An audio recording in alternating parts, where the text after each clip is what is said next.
Falls and Alan Wake.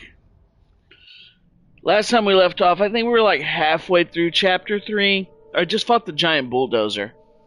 We're going to continue where we left off. I had just gotten Today, out of the truck I took. And he would give me Alice. I wouldn't give him any other choice. A drowning man will clutch at a straw.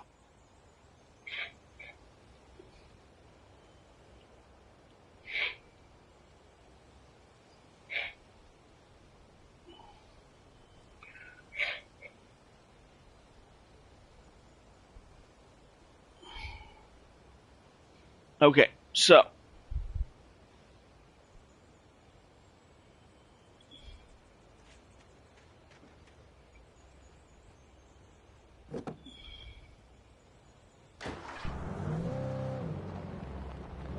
Little by little, without realizing it, I'd come to believe that the story in the manuscript was coming true. The current of its narrative had taken me deeper and deeper into dark waters. Alice had been taken from me. Barry was probably in jail. I was a fugitive from the FBI. The whole world taken over by the Dark Presence was trying to destroy me. It all felt real, but it matched a textbook case of insanity.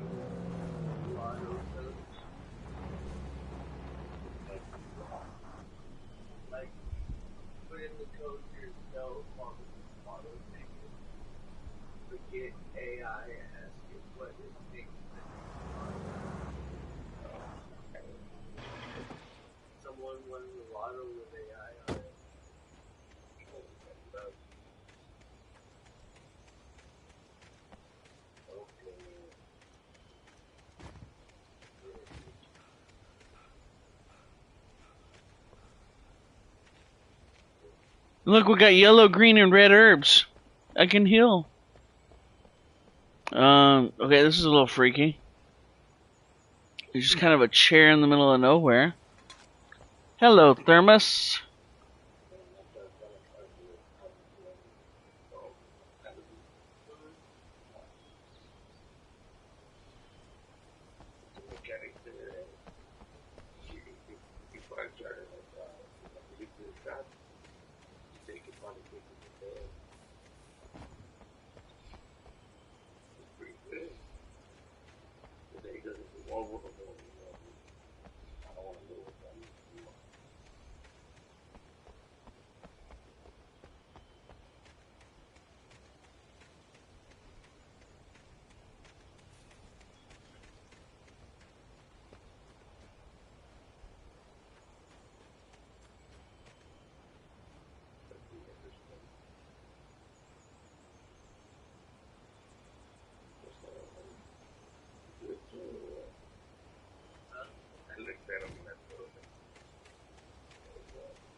This is Pat Main, and you're listening to KBF-FM. Folks, I want to apologize for kind of abandoning you to that looping music track last night, but I was detained.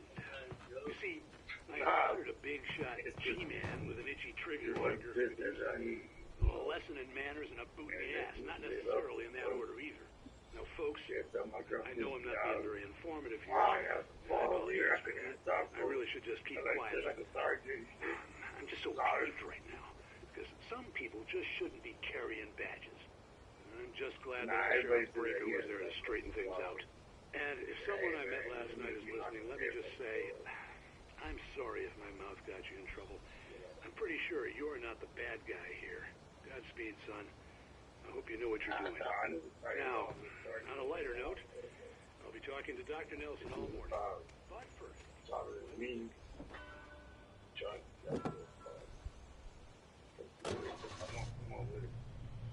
Drive down the road. Tower.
Welcome back to KBF FM. Hope you enjoyed that tune.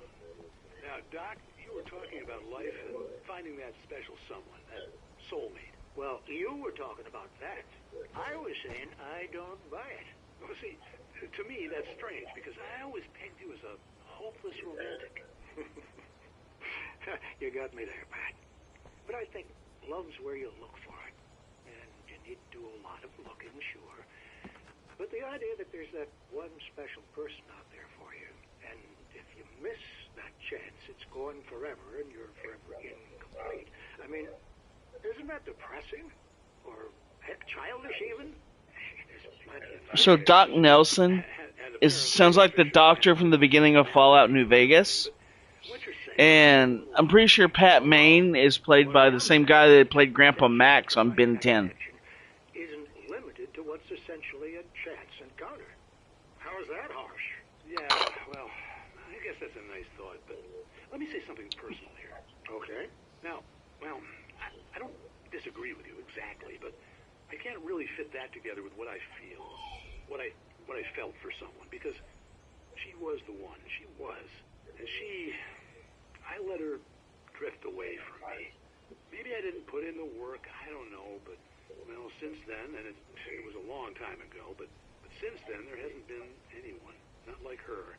And I'm not saying I dwell on her or haven't moved on. I like my life. I'm not living in the past, but I do miss the way she completed me. You can't argue with the heart, Pat. I'm sorry, folks. I had kind of a scary experience last night, and let's just say it's shaken a few things loose.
Yes.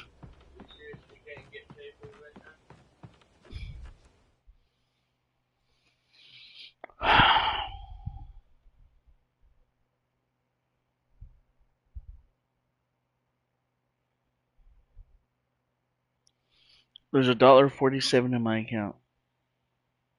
But my card's locked and I don't feel like going through the effort of unlocking it. Why? How much do you need for papers? It's a shame.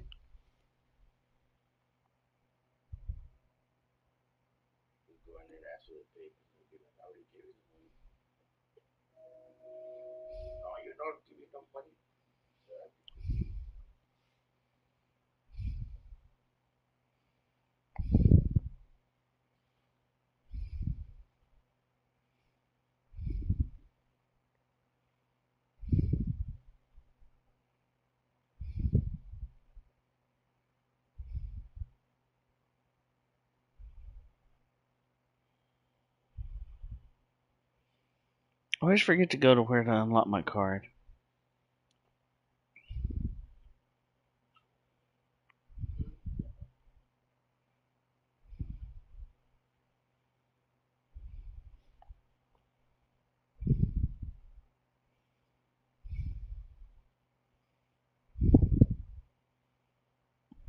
There it is. It's in more.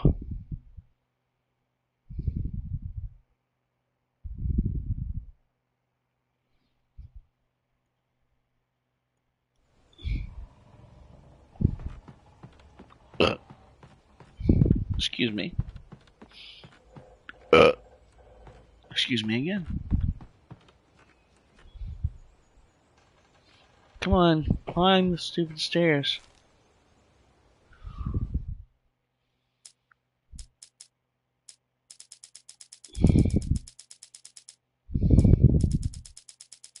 Mott on the ferry.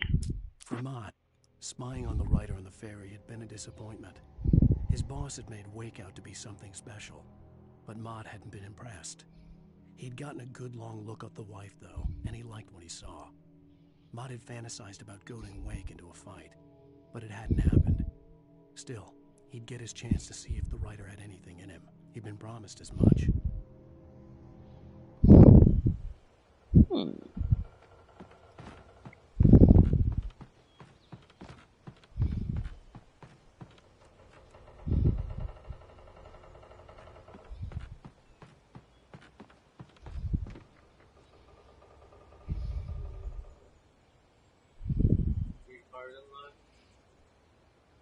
Yes.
I was early.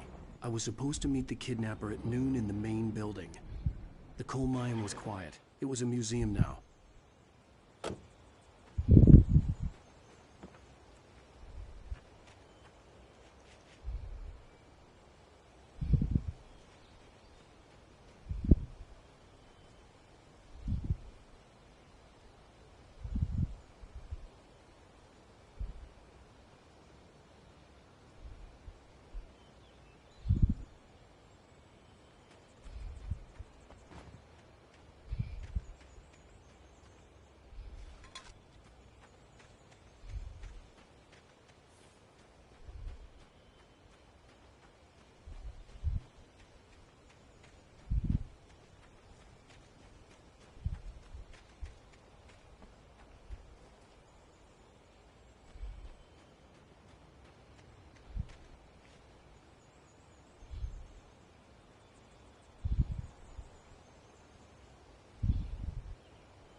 With Nightingale gone and the night wind blowing in through the broken studio window, Maine stared at Sarah.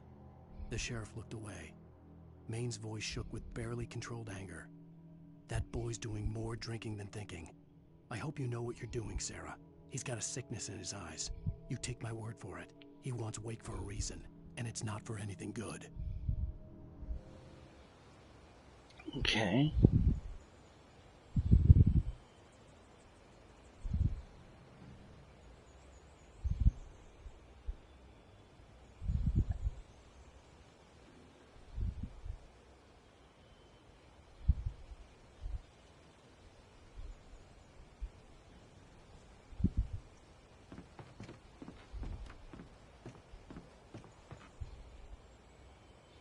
1970, a volcanic eruption below Colgan Lake, while relatively minor, caused most of the deep mining tunnels to collapse or flood. 32 miners lost their lives in the calamity.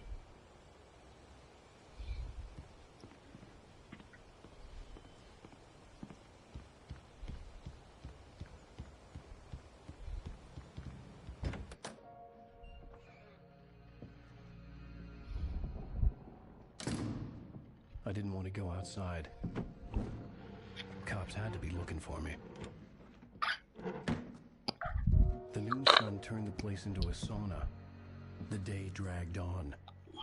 Different scenarios ran through my mind. Ways of how I'd torture the kidnapper to get Alice back. Or the different horrible things he could have done to her. I imagined her dead. I had no way of knowing she was still alive. It was killing me. I was running on blind hope. It was all a waste of time. The bastard never showed up.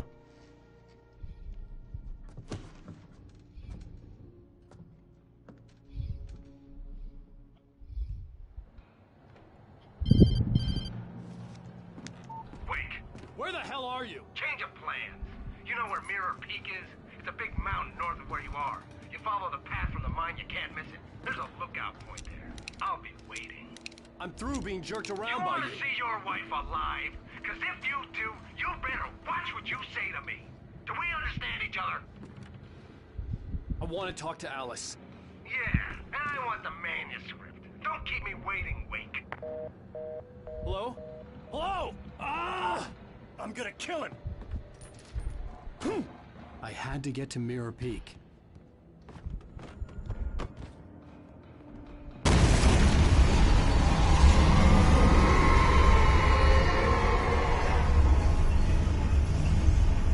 It was close. Maybe closer than ever before.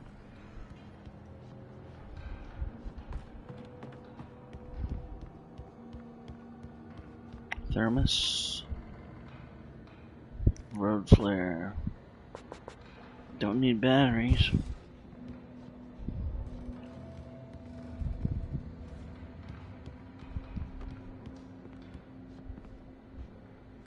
Shotgun shells. Don't need revolver ammo.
The only way to reach the hillside ahead was to go through the building. I had to find a way to avoid electrocution.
When Thomas Zane fell for Barbara Jagger, it happened fast. She was young, vibrant, and beautiful, full of life. He had never been a very happy man, and without any seeming effort, she had changed all that. Zane felt good for the first time in his life. Everything she did was another piece of a jigsaw puzzle he hadn't even known he'd been missing. And best of all, she made the words flow, strong and sharp. She was his muse.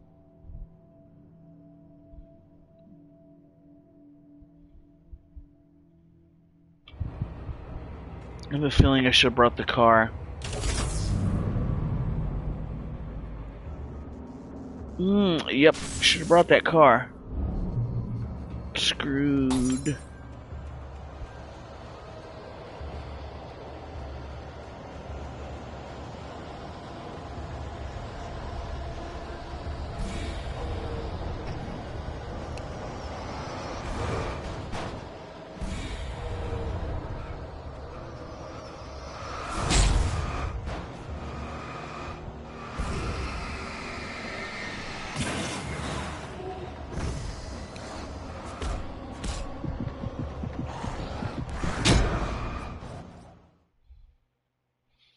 Well,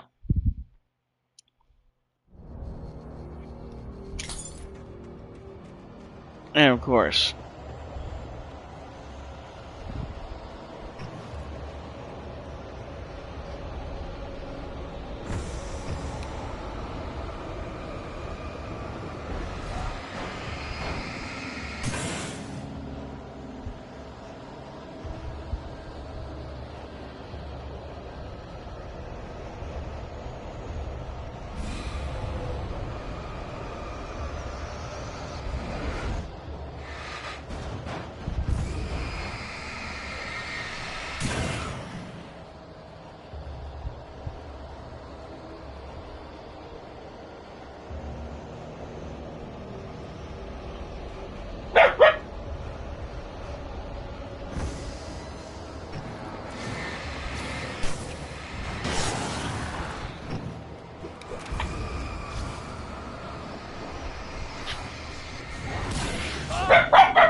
you gonna throw any more train parts at me?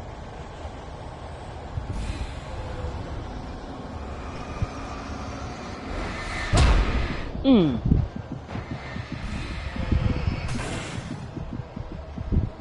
They're here. What? Whoa, what? Something moved!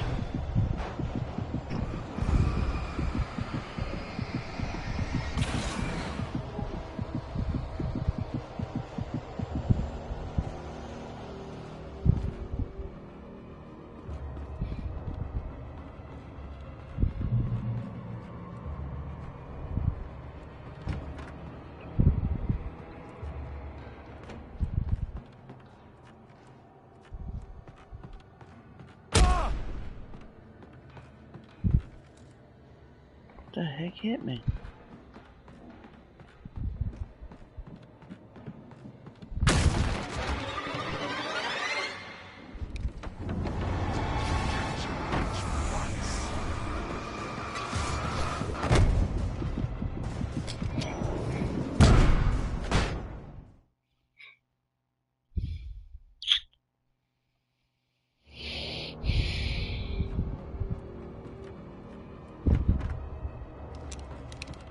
That's what I have a shotgun for.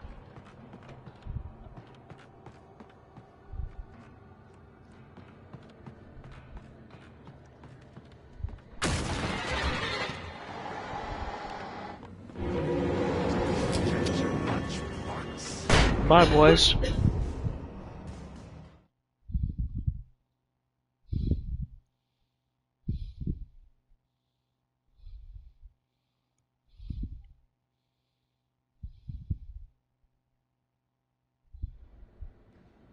Okay. Now, can I freely search the room without getting hurt anymore? That'd be great.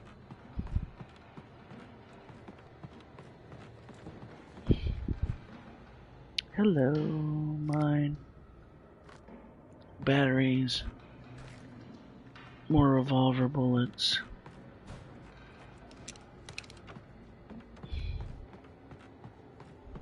I see shiny. I don't need batteries. Okay.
Okay.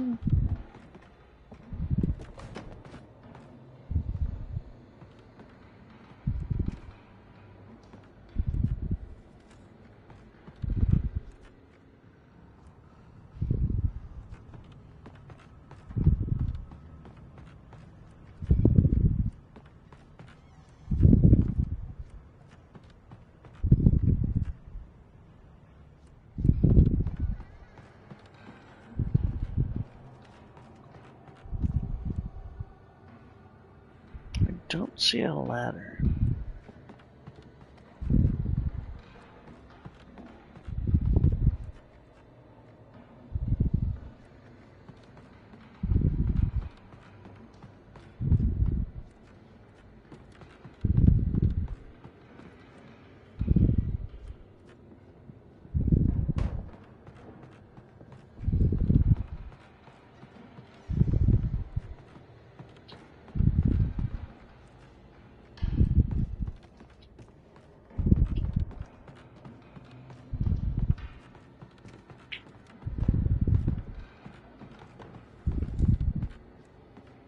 Maybe it's in the next area.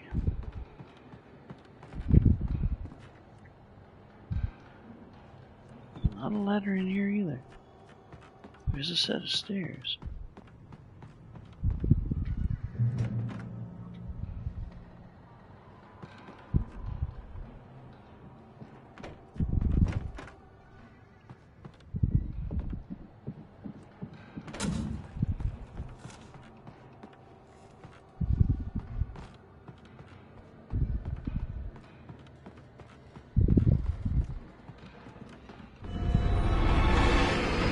Hey boys. Bye.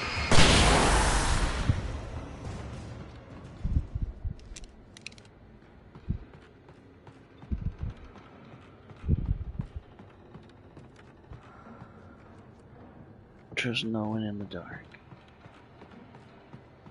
Yeah, I already got that. Thanks.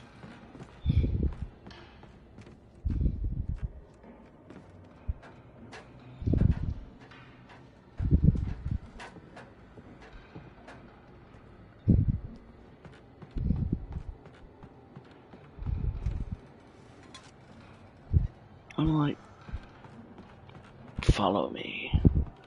I don't like how the armchair just kind of glows red ominously.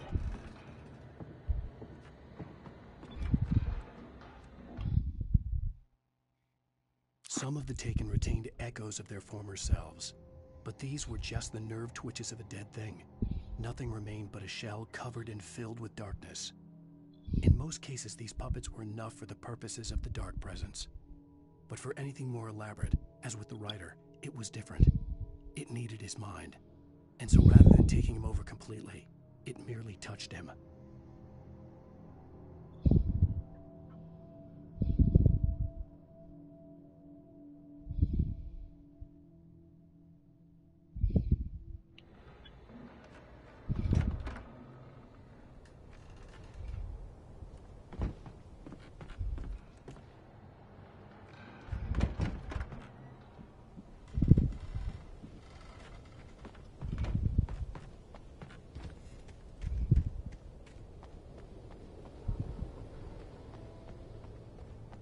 Hello. Oh man, that truck has lights all on it.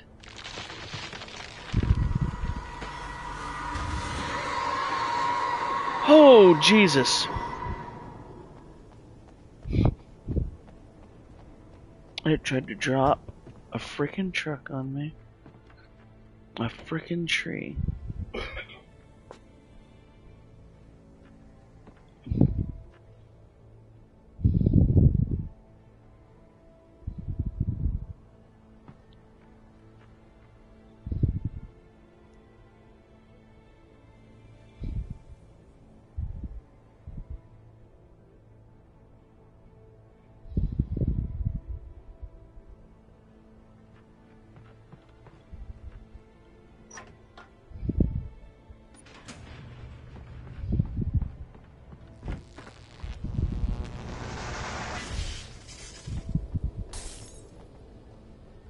Oh, the light got fried. Great. There was no way the flashbang grenades were Standard Power Company equipment. I can't drive the truck with all the lights on it.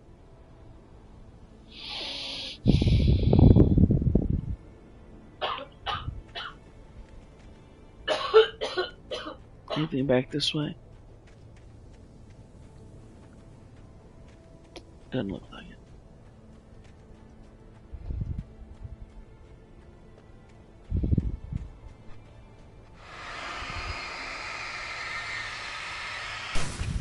Bunch of darkness.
Catch your break. Come on, catch your breath. I will take that now.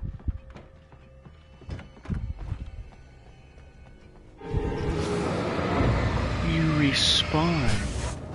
Oh, I spawned a bunch of you boys.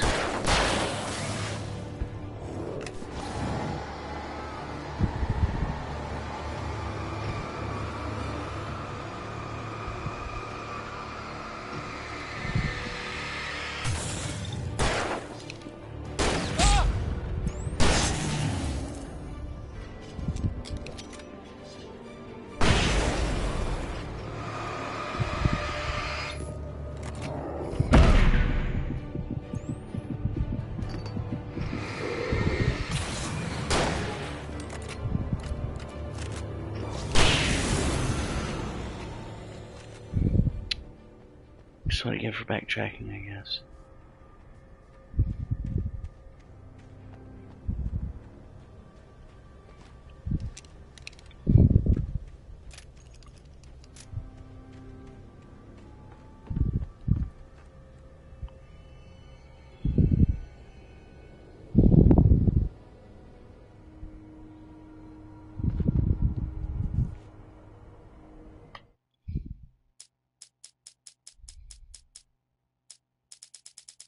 Make sure I didn't miss any other pages.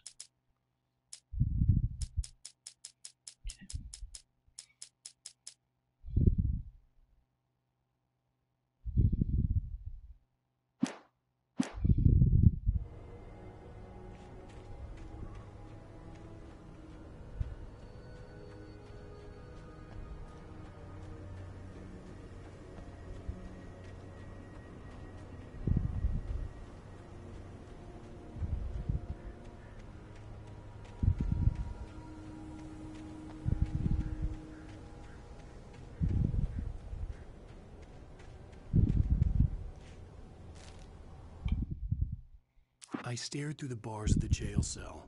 Barry stood behind me, swaying on his feet, looking as ill as I felt. Agent Nightingale stood on the other side of the bars with Sheriff Breaker. Nightingale had a stack of manuscript pages in his hand. He seemed unhinged as he gloated. Well, I've got you now, Raymond Chandler. It's all here. All the evidence, including conspiracy to murder a federal agent.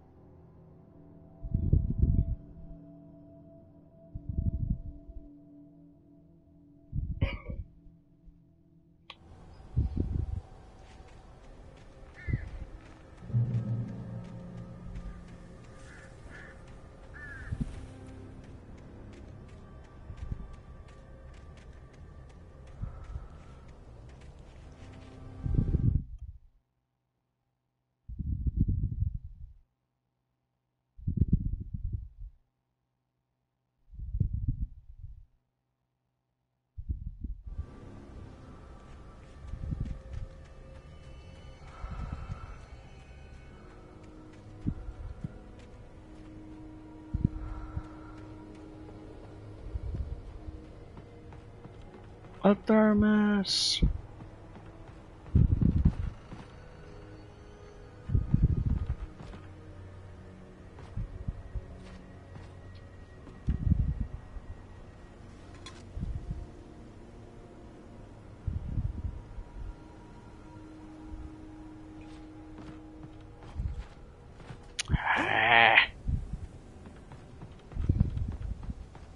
This will give you stairs to get back up here.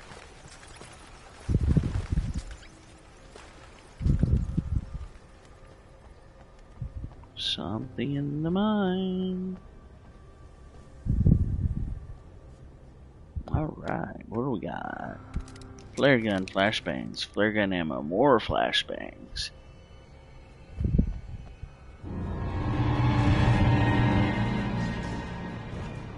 Come on, jerks.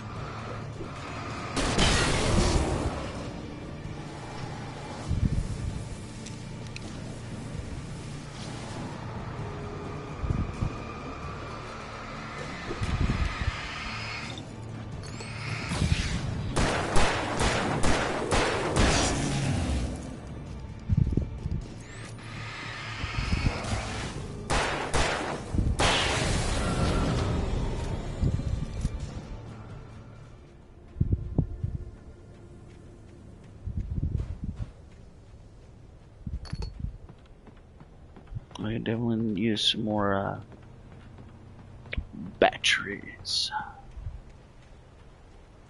Oh, it looks like I got my wish.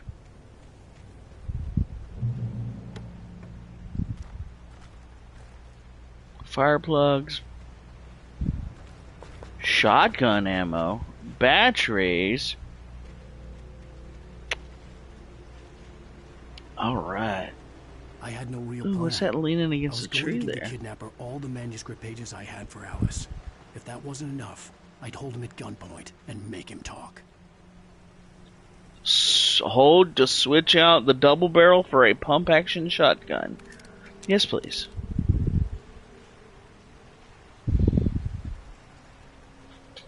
Of course, you realize this means war.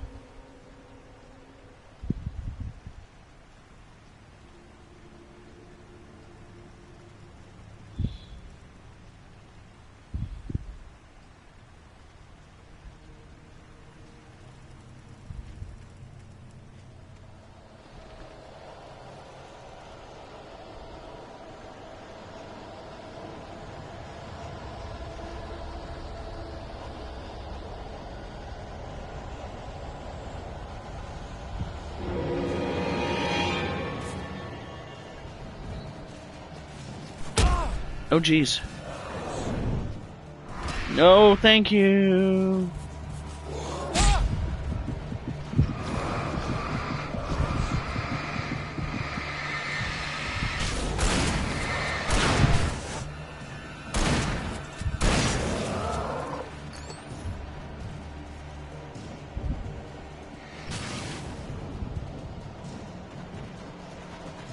Bang.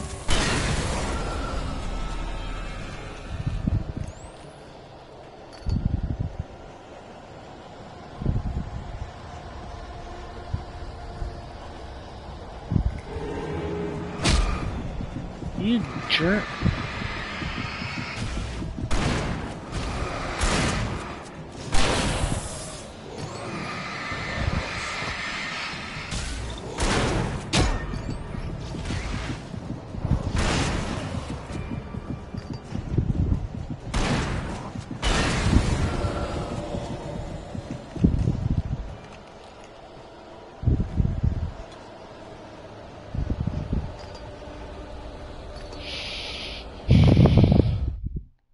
Hang on, everybody. Be right back.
All right.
The dark presence was moving ahead of me in the same direction I was going. A cold feeling settled itself in the pit of my stomach. Was it going for Alice?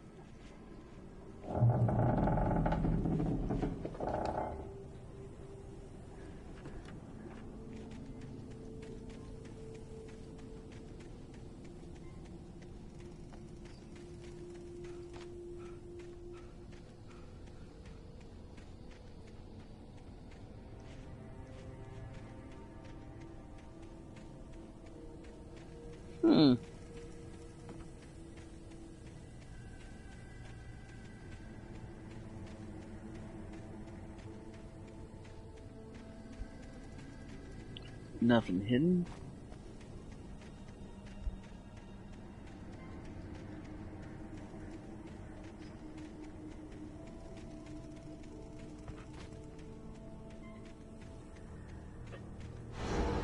The graveyard shift may cause cancer.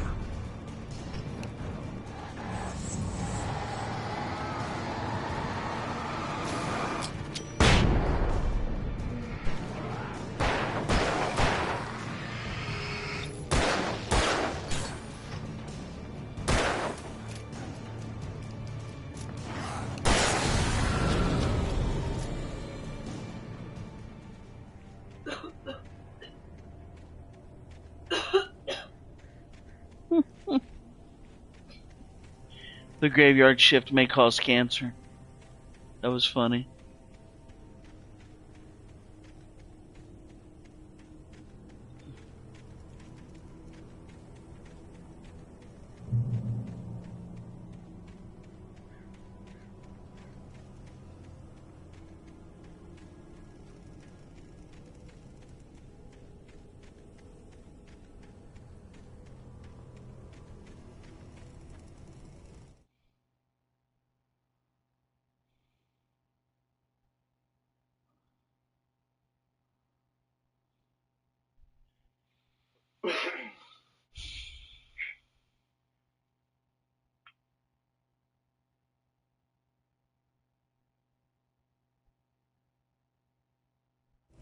The place was dead, a ghost town.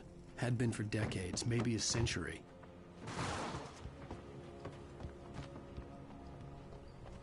Yeah, there's nothing to find this way.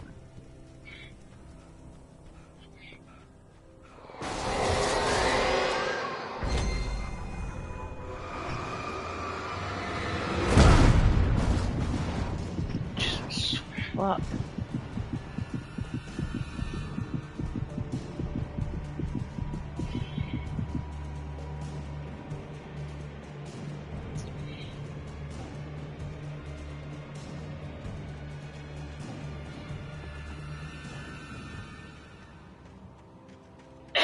I got smacked with a car.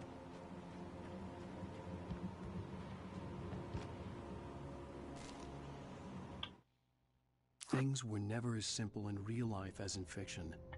I had lost count of the times I had wished there'd be a clear reason for my writer's block. Something to fight, something to lash out on. There wasn't. I was filled with doubt. I was nothing like the hero in my books. Alex Casey had gone through his life with single-minded determination, never wavering from his goal. Even now, I was angry at myself, angry at Alice, angry at Barry. I was fumbling and I had no plan.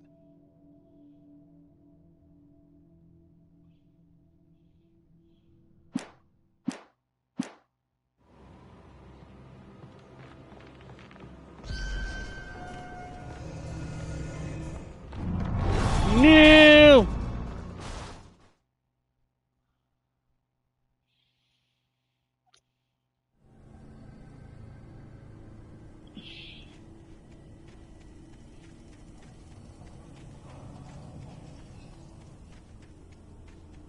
Didn't see the crack in the bridge. The place was dead, a ghost town. Had been for decades, maybe a century.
Oh, look, a thermos.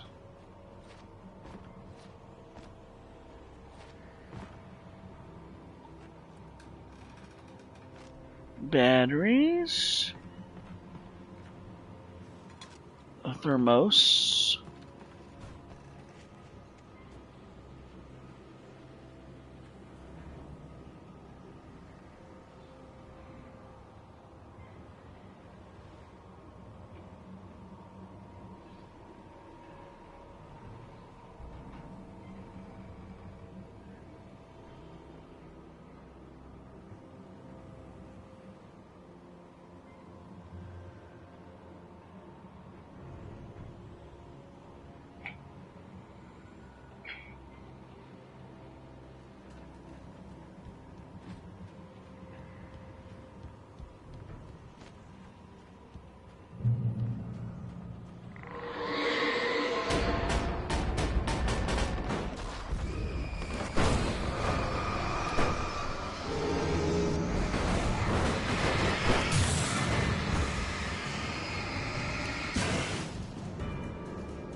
Oh no.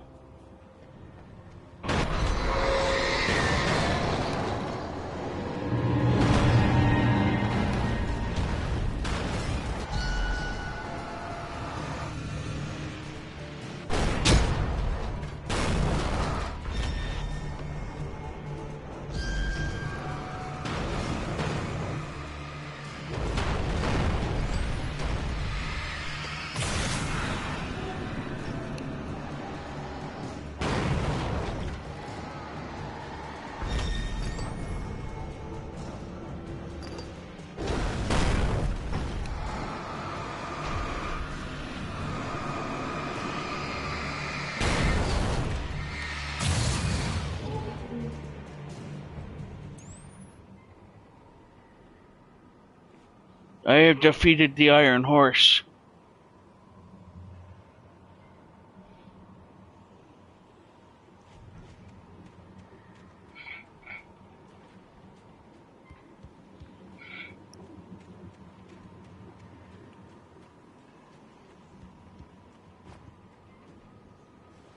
Thank you.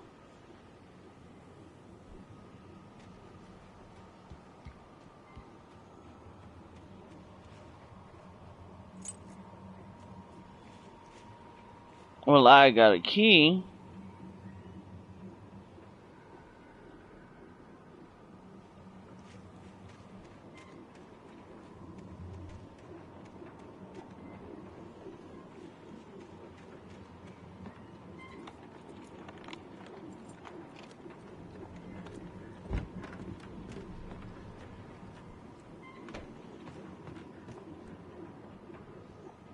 This is a nice little house. Anything outside of writing is a struggle. I feel ill. I managed to make my way downstairs. There's a shoebox filled with books and papers by Thomas Zane. It's very hard to focus, but I managed to read some of it. He's a poet, and a good one. He writes of muses and creators summoning fabulous things from a magic lake, using his powers to shape the world of a realm of gods and dreams and demons, dark things that wait for a chance to slip through, wearing the flesh of men as disguise. Zane writes about himself, his girlfriend being taken over by a dark presence, about growing scared of the lake. Zane believes it's a mirror to the gaping void of darkness above, where some Lovecraftian presence lurks. I crawl back upstairs. I'll borrow these things for my story. They ring true. They fit.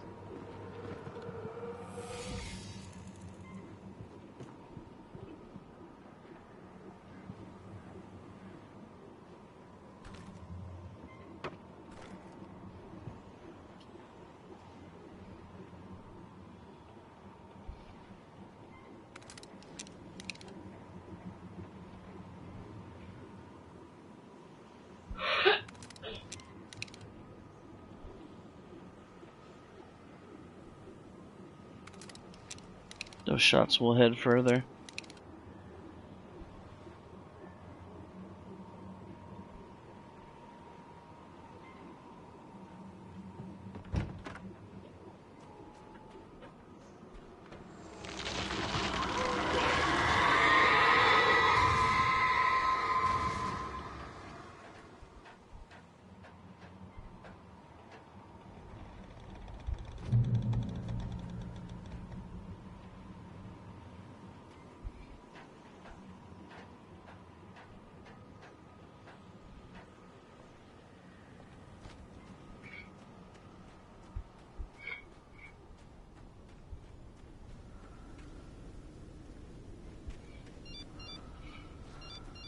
The kidnapper had sent me a text. The message was full of spelling errors and insults. It was telling me to hurry up.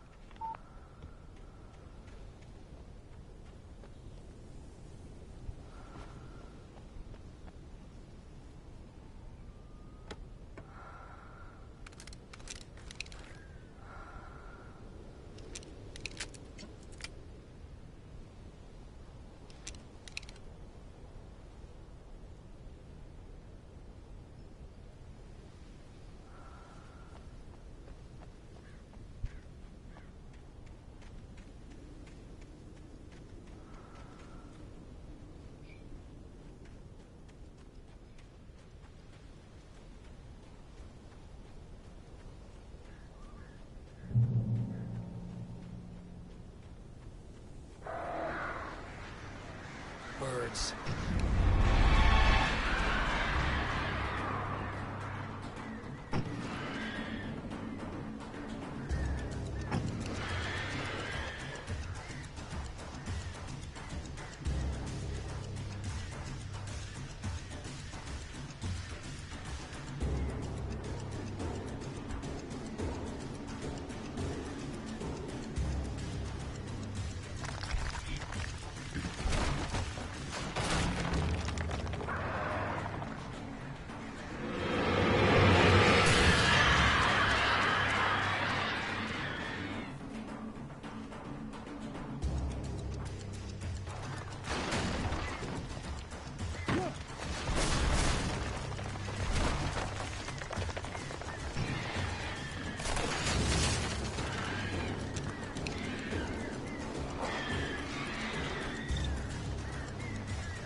Okay, we are in an old silver mine.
Without warning, the headache stabbed at my brain.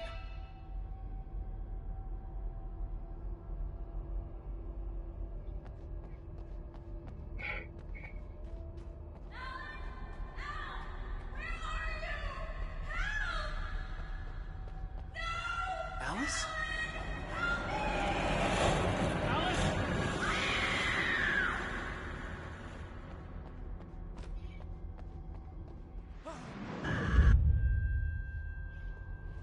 I'm losing it.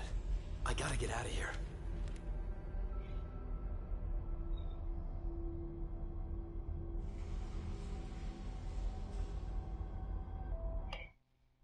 The hunters were big, thick-set men, confident and at home in the woods. They were feeling good, running on beer, ghost stories, and camaraderie late into the night. It did them no good, as they were taken by the dark presence, sucked deep into a darkness far worse than any ghost story they ever told or heard.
Even behind the closed doors and curtains of his grimy room at the Majestic, the local motel, Nightingale could feel the locals' eyes on him, the unrelenting pressure of their judgment. He forced it out of his mind. For all he knew, they could all be under Wake's spell already. You do what you have to do to get the job done. He took comfort from the bottle in his hand. Please, he thought, just let me get through this.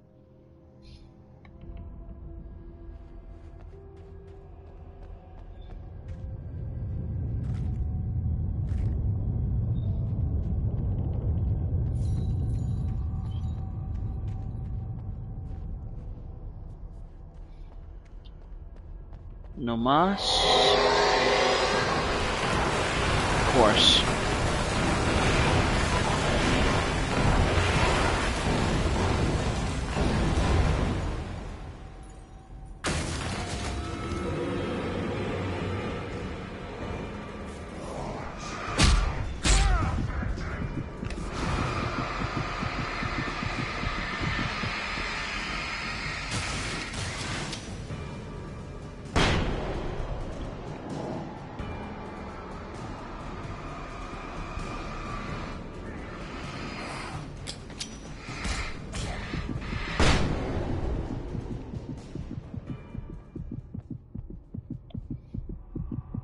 Thunder and lightning.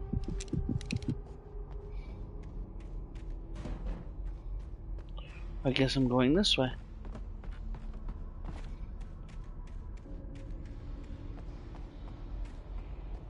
Ah, thermos!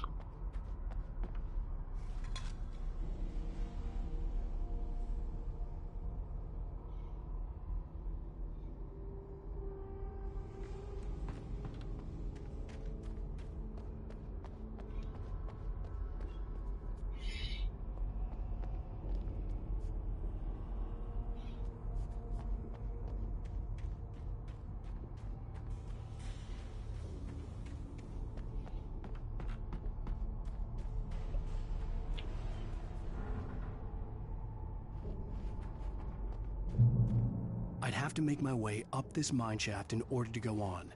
Maybe the machinery could help me with that.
Okay, yeah.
I remember playing this part in the original, and there weren't lights on that little bridge that I'm raising, so it was really hard to tell if you had it level with the thing you were standing on. Like, see these little searchlights? They weren't there. So it made this really difficult. You're just gonna hear it all fall as soon as I climb up the ladder. You just...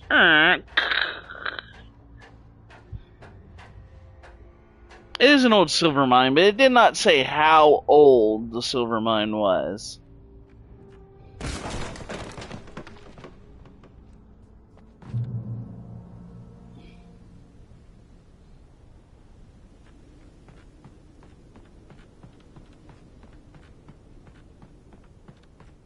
Oh, there's a little fort.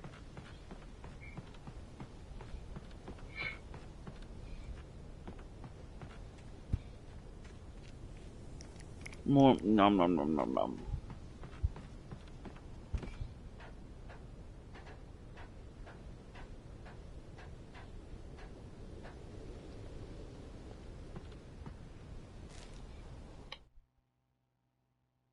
Tor Lightning hits flashed Nurse behind the Sinclair. windows of Cauldron Lake Lodge. Tor Anderson laughed and held the steel hammer above his head. Nurse Sinclair was trying to calm him down without success. Tor grinned madly and shouted, "My hammer's up. Here's a friendly poke from Mjolnir, wench." He brought the hammer down with all his might on Sinclair's head. "We're on a comeback tour, baby."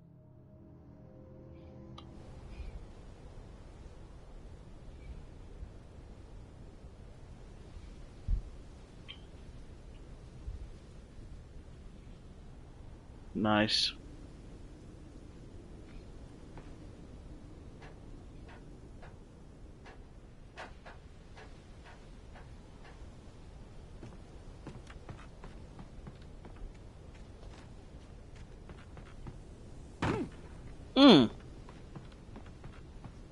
Note to self, do not run on the stairs.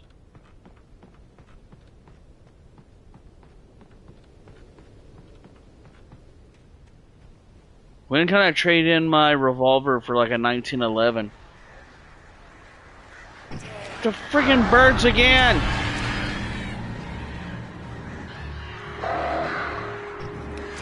Burn!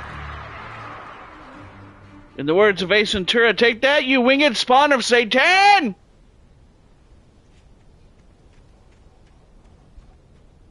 Ooh, a zipline?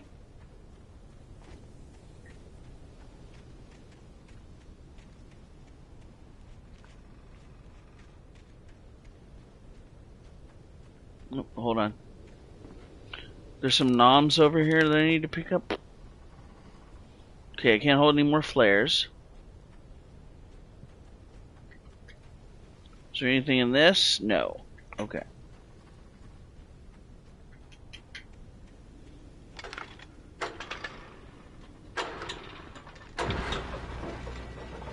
Making my way downtown.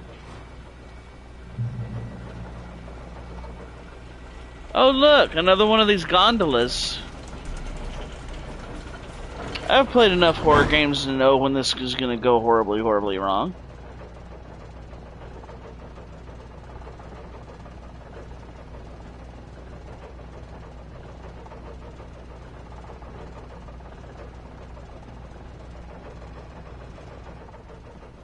Oh, great. Another cable car. Just great. That's what I said.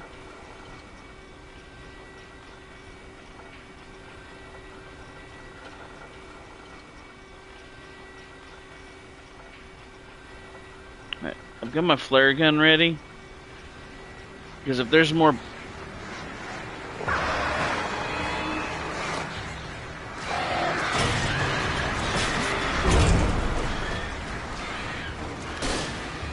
Back off!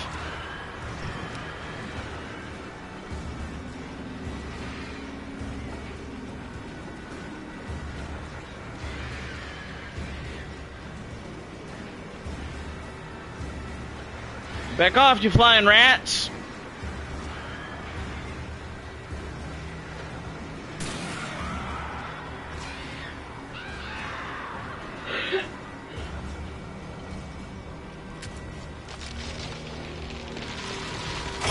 Crap!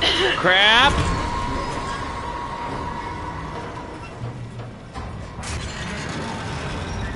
Oh, come on! Really?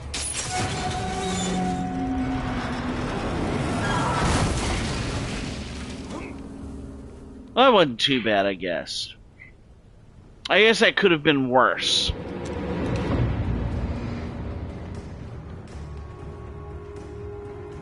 Where are you boys going?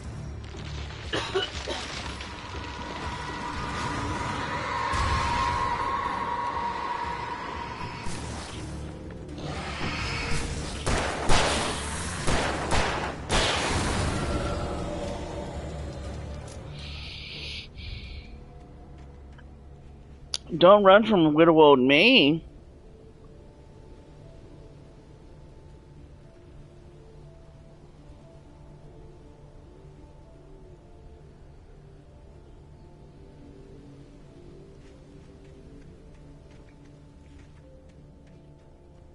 See, they were moving down here, though. Is there something down here? No, they just thought they could get to me from right here.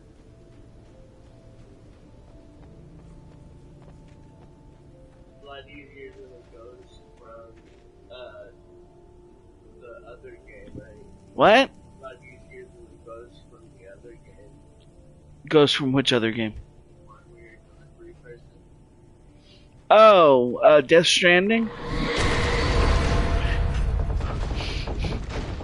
Shit. Something just threw a train at me.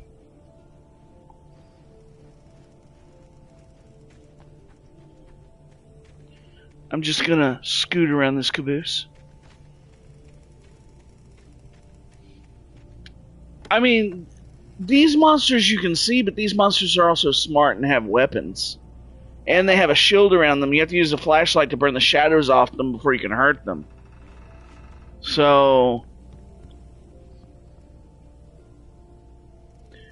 these guys are a little more messed up.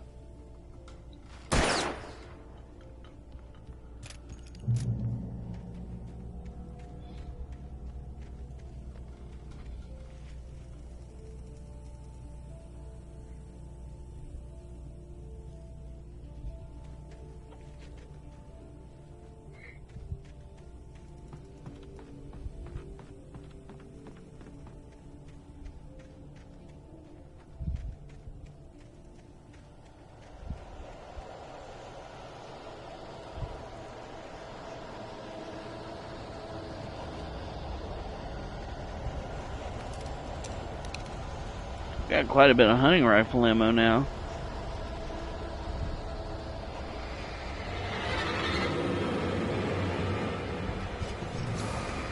Oh, you jerk.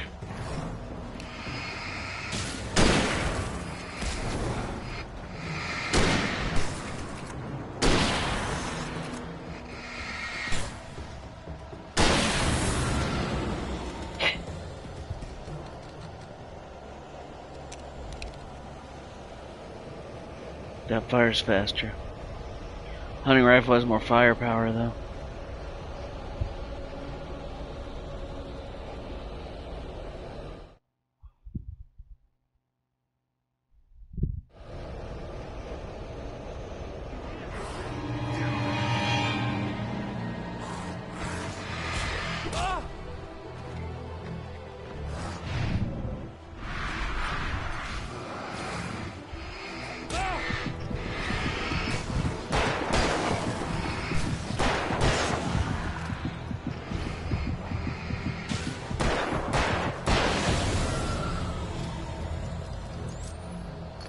Gotta have a working flashlight. Gonna have to throw a battery in it.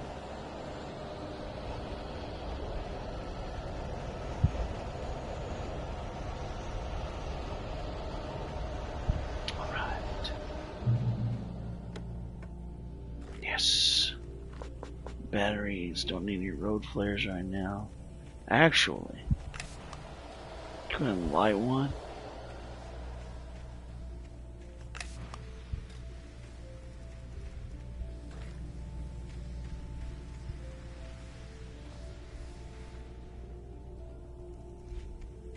Cauldron Lake, the 8th deepest lake in the world.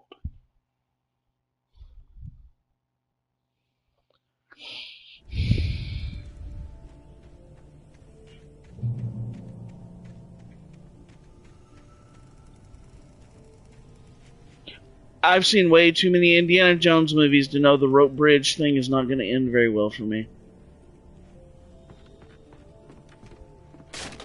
Oh yeah. Yeah. Let's not allow me to run.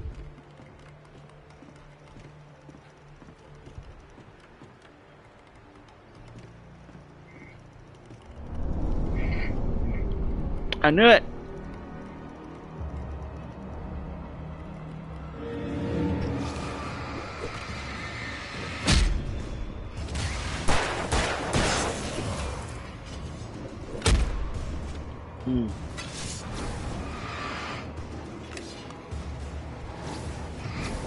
Better hold him at bay for a while.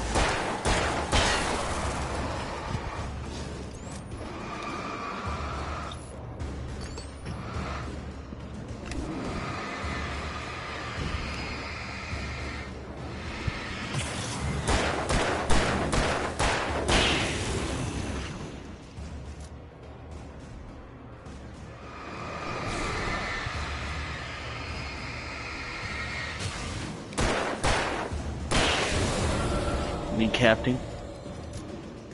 All right.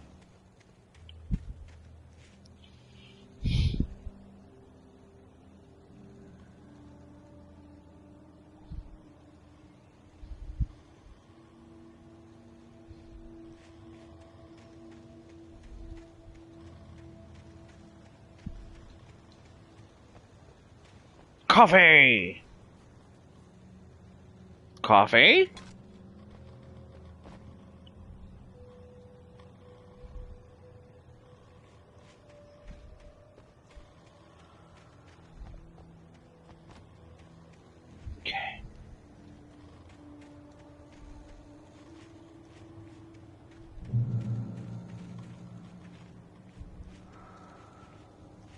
Hello. This way, you say. This way, you say. This way, you say. Oh, hello, hello.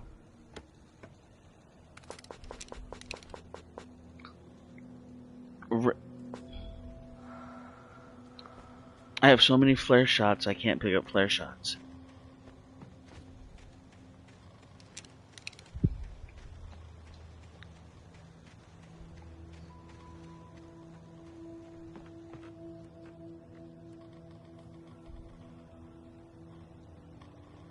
Oh, I see a manuscript page.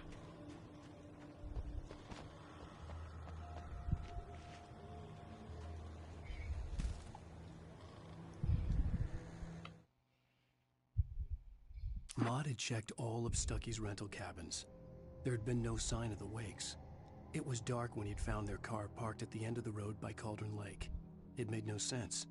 They must have taken a wrong turn, but there was no sign of them, and the car had been there for hours already. Frustrated, Mott stood on the rotten ruin of the footbridge that had once led to Diver's Isle before it sank beneath the waves years ago. The boss wouldn't be happy.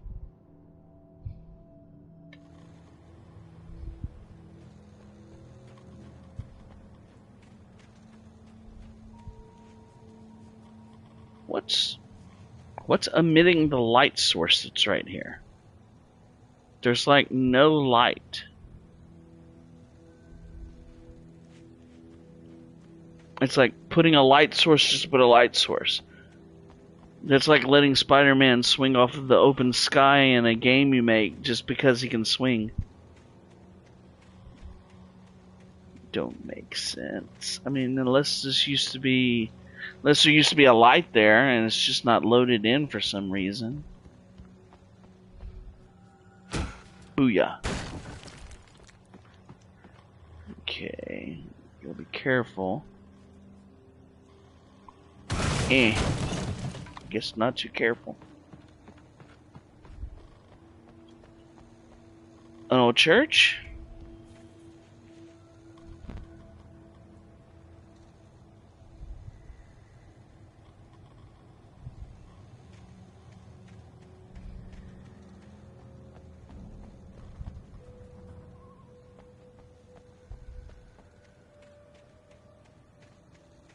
Oh, yeah, you're funny. Playing the horror game, you're gonna start in the basement. Ooh, there's a thermos. Can I go around this way? I think this is all the way up against the cliff's edge. It's all the way against the cliff's edge. I gotta go through the basement if I want the thermos. Here's Johnny. Interesting.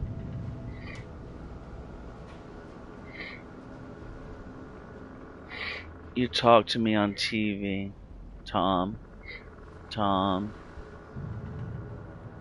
I miss you, Tom. Did you miss me? Tom, Tom, Tom, Tom, Tom, Tom, Tom, Tom, Tom, Tom, Tom, Tom, Tom. Tom, Tom, Tom, Tom, Tom, Tom, Tom, Tom, Tom, Tom, Tom, Tom, Tom, Tom, Tom. Okay, obsessive much?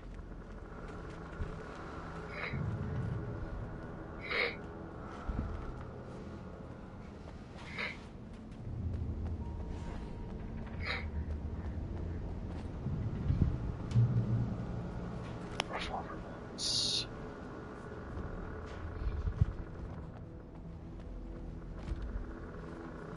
Shotgun shells with no shotgun. Okay.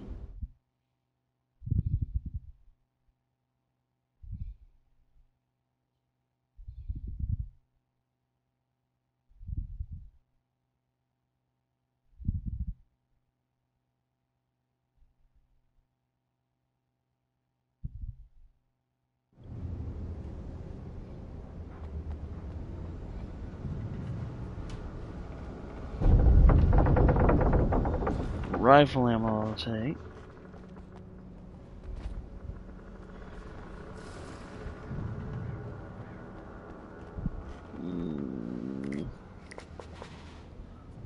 Can't carry any more flares. Wish there'd been some batteries for the flashlight. I mean, I have 16.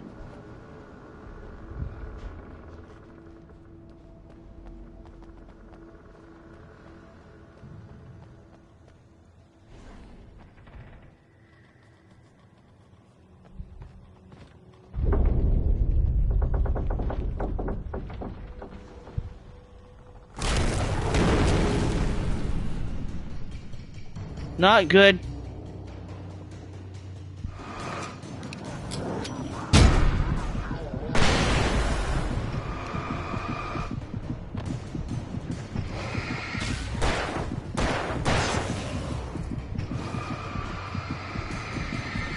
Stay back, big boy.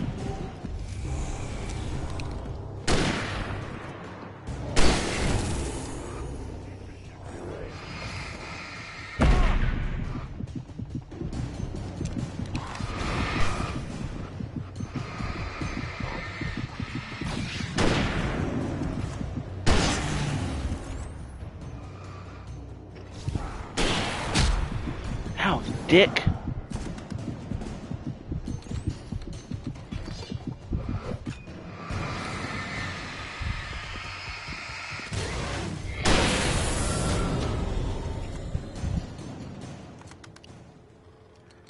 Yeah, then I grabbed that rifle ammo.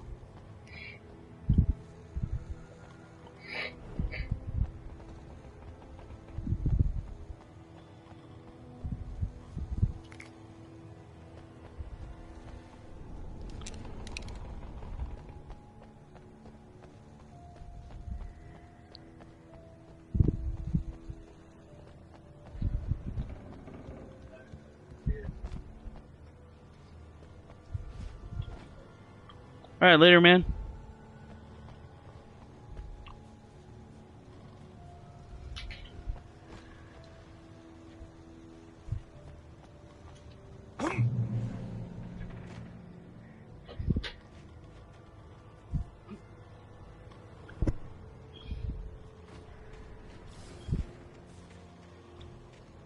My thermos. Coffee, coffee, coffee, coffee.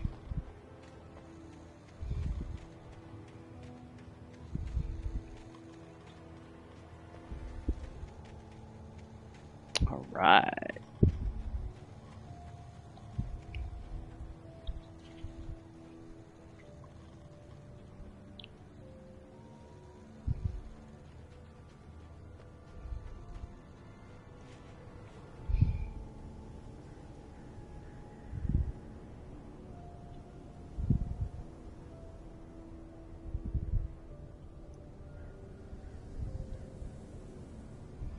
I could see Cauldron Lake. I thought I could make out the spot where the island and the cabin had been.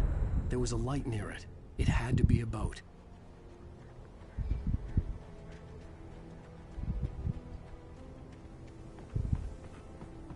I was close now.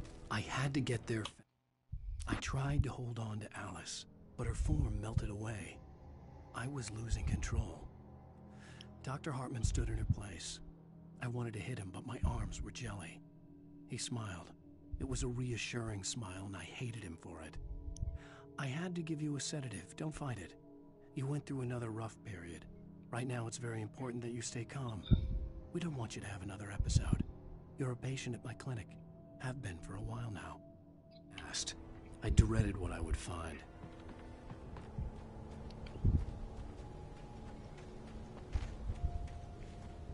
Wait! Are you? Wait! Hey, I'm here! I'm coming! No! Get away! Sorry. Please, it's late. The boss didn't know who he was messing with. I didn't know. I swear, I didn't know. We don't have his wife. We don't know where she is. She's probably drowned. We just said we had her to make a play ball. You see? They got him writing for us. Please.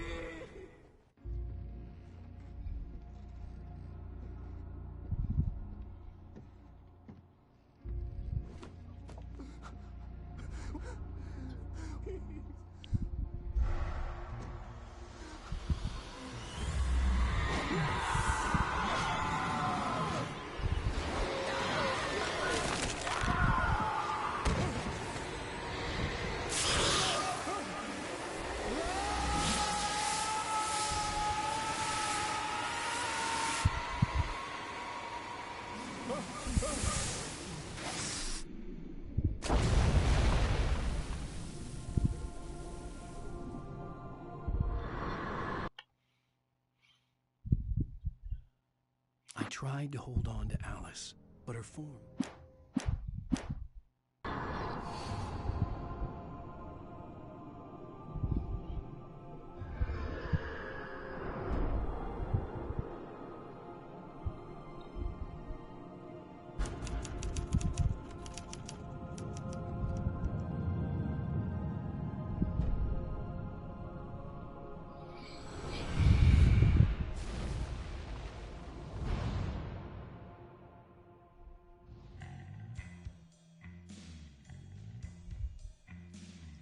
Previously on Alan Wake, I'm hunted by the law. Sheriff, Wake's running.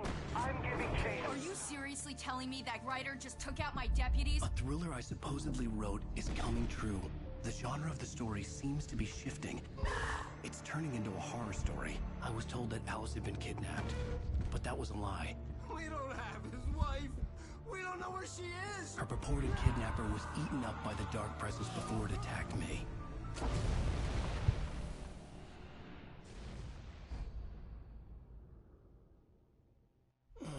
Alan, shh, baby.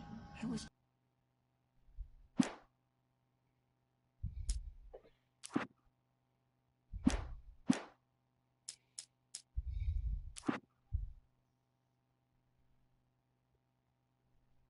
$54 pages, 51 coffee thermoses, 6 cans, 14 chests, 9 radio shows, 8 TV shows, and 9 signs.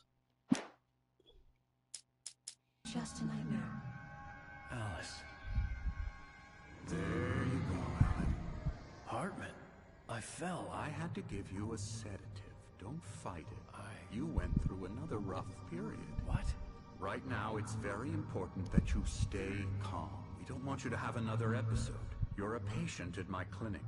Have been for a while now. The shock of your wife's death triggered a mental illness. No, you lied. You're suffering from various symptoms of undifferentiated schizophrenia. Bastard. It's okay, Alan. Just let go.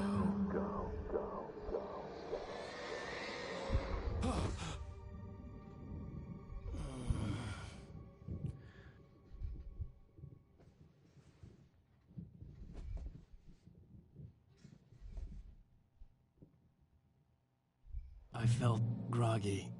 Whatever Hartman had bumped in me was making me numb. I felt like this was happening to someone else. Someone I was watching on television.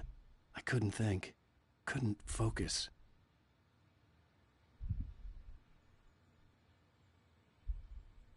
There were only empty sheets of paper here. No manuscript pages.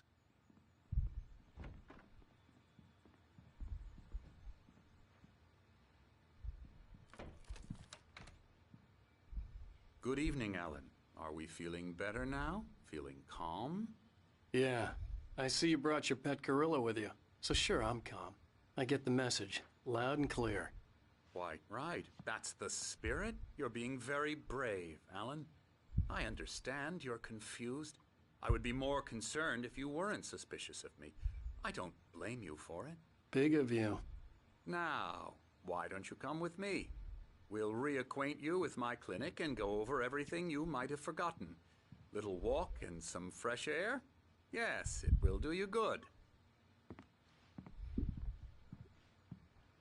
This corridor is for patients. Most of them aren't here right now. Jack took them out for a fishing trip, except for the ones who are particularly vulnerable, of course. I encourage creativity as a part of the recovery process here at Cauldron Lake Lodge. I specialize in treating artists. I bet you do. Splendid, Alan. I honestly believe we can get this thing under control if we work together. This way, Alan.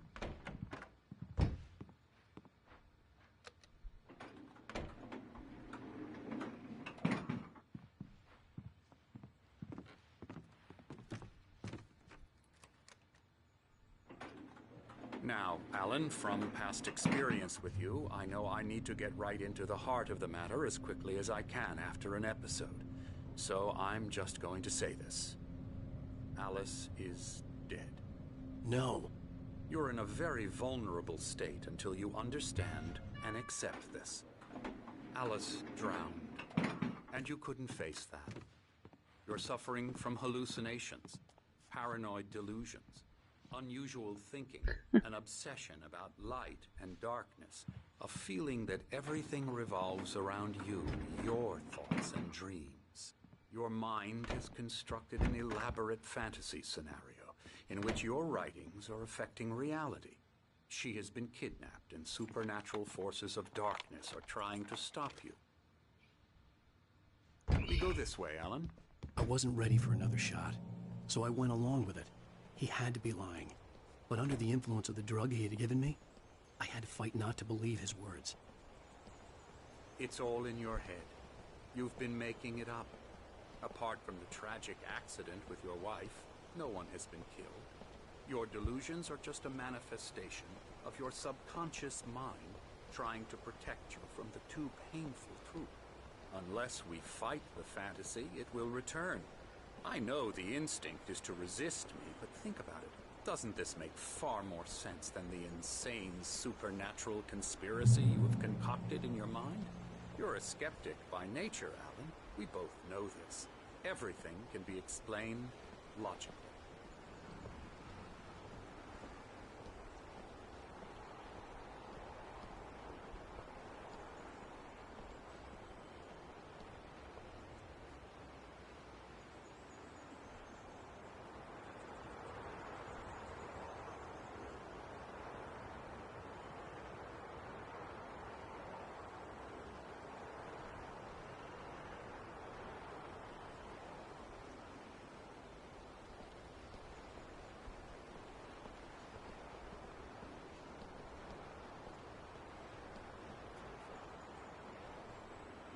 I never get tired of this view. Very inspiring, isn't it? Cauldron Lake spread below us. I could see Mirror Peak on the other side of the lake.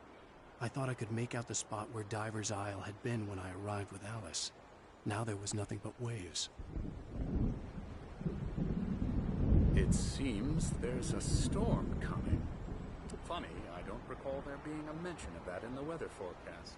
Well, no matter. This way. Follow me. Alan, what I'm telling you is good news. Right now we're in control. Every time you have a relapse, it gets more and more difficult to resurface from the dark depths of your imagination. Not surprising, considering your profession. Imagination is what you work with. After all your nightmares, this should come as an immense relief to you. If it doesn't, why is that? Because I'm lying? Or because you don't want to admit that you're not well? It's very natural for you to think of me as your enemy.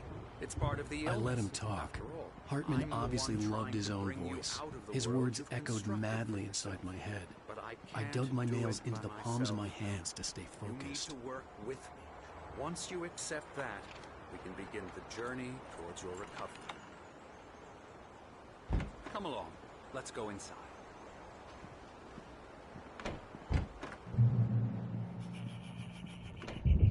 Here's the entrance to the office wing. That's for staff only. You were impressed by my trophies when you first arrived here. I do love to hunt. The great outdoors, man versus nature. It's wonderful stuff. Pretty damn wonderful, yeah.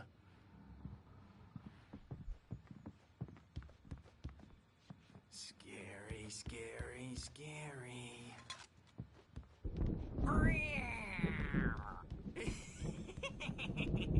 Emerson.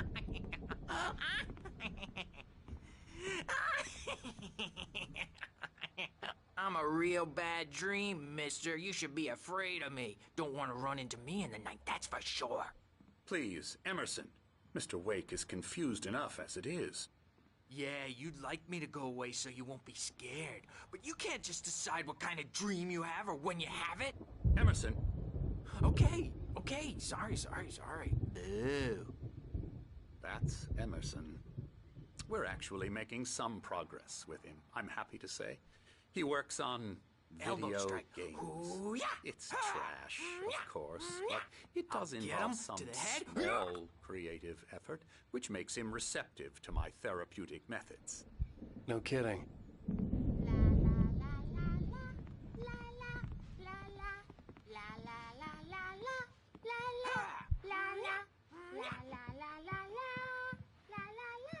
Now, you might have noticed the typewriter in your room. You've been writing as a part of the therapy. As soon as you feel up to it, you should continue.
My rheumatism's killing me.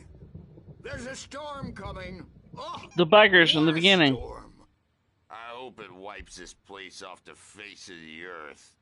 And these two are the Anderson brothers, Odin and Thor. They had a, how should I put this, a heavy metal band in the 70s and 80s called Old Gods of Asgard.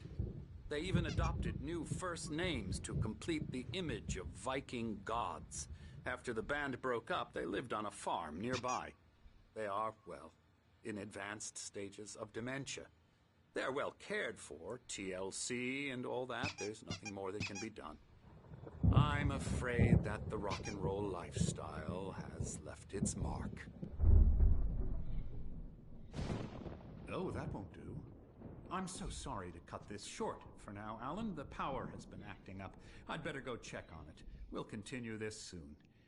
Meanwhile, when you feel up to it, return to your room and try to write. It really is for the best. Don't you think?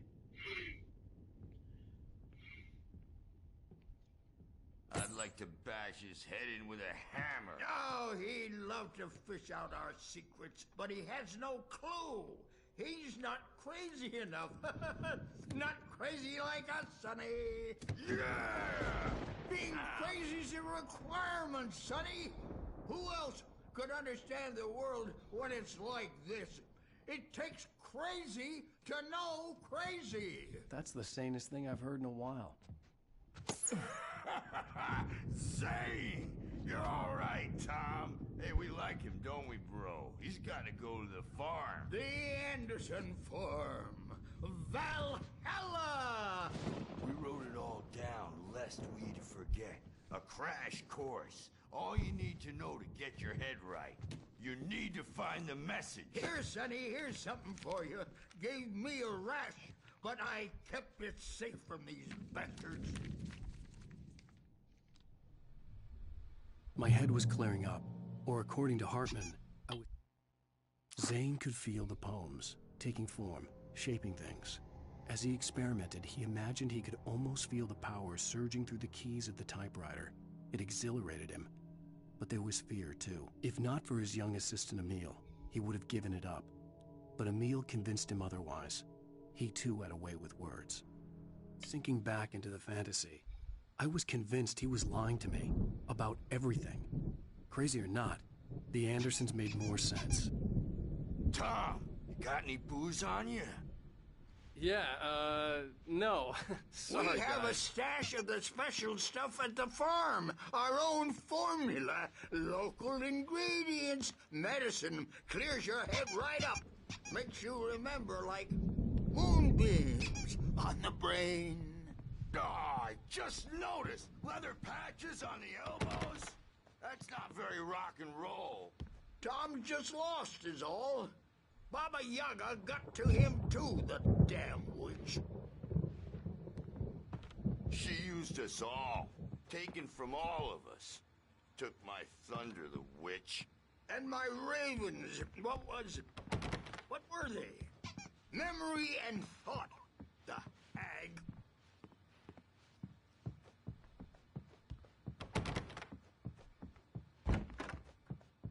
I'm a bad dream, and you can't wake up.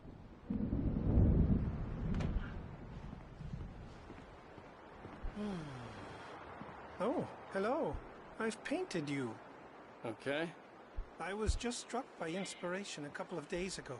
Dr. Hartman wanted me to paint landscapes, and that's what I was doing. But now I've been doing these things, a lot of them. The images just keep coming. Dr. Hartman likes them.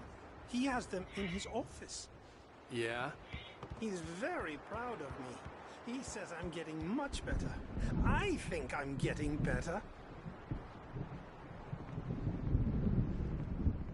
Well, I guess I'd better start wrapping this up. The storm is almost here. Look at that. I'd hate to be out there tonight. I don't want to make everything from the characters to the toasters. Talk, talk, talk. Oh. Hey, Wake, why don't you humor Dr. Hartman and give the writing a shot, huh? Typewriter's in your room. You can get to your room by those stairs, Wake. Interesting. And like everybody here is obsessed with him writing the story some more. So maybe I'm in the story now? Something's wrong. I'm not myself. It's hard to think that there's a shadow inside my head. I can only focus on writing. Everything else is a blur. I'm trapped in this cabin. Have been for days, but it's always dark outside. My editor is real. I saw her again. She's not human. It's not human. A dark presence is wearing the old woman's face. She was covered in clinging shadows. There's a hole in her chest where her heart should be. I think I've made a horrible mistake. I don't think I'm any closer to saving Alice. It's been lying to me, using me to get the story it wants, and the story will come true. Interesting.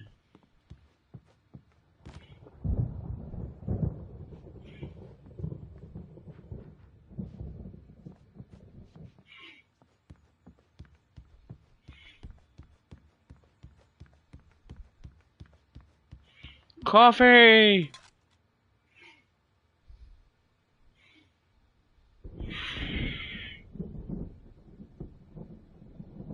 Hartman wanted me to write. I knew I couldn't, but I figured I should just play along for now. It was the only thing I could do with Nurse Birch watching me like a hawk.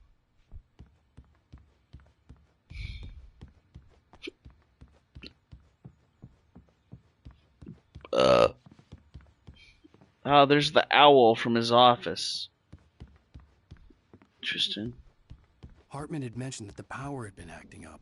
Maybe that was the reason for the generator and the work light on the balcony. The generator hadn't been activated, and there was no key.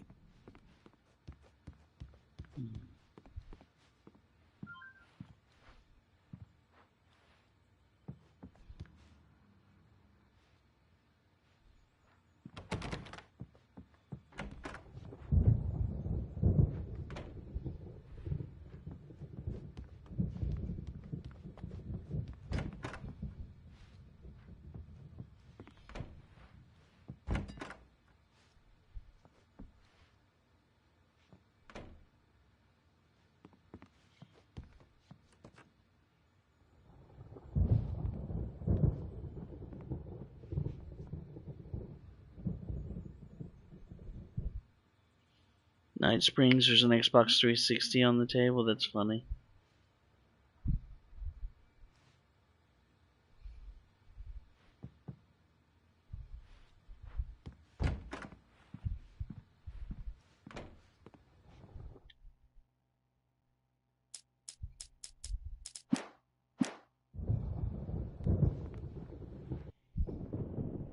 The white glare of the blank page in front of me hurt my eyes.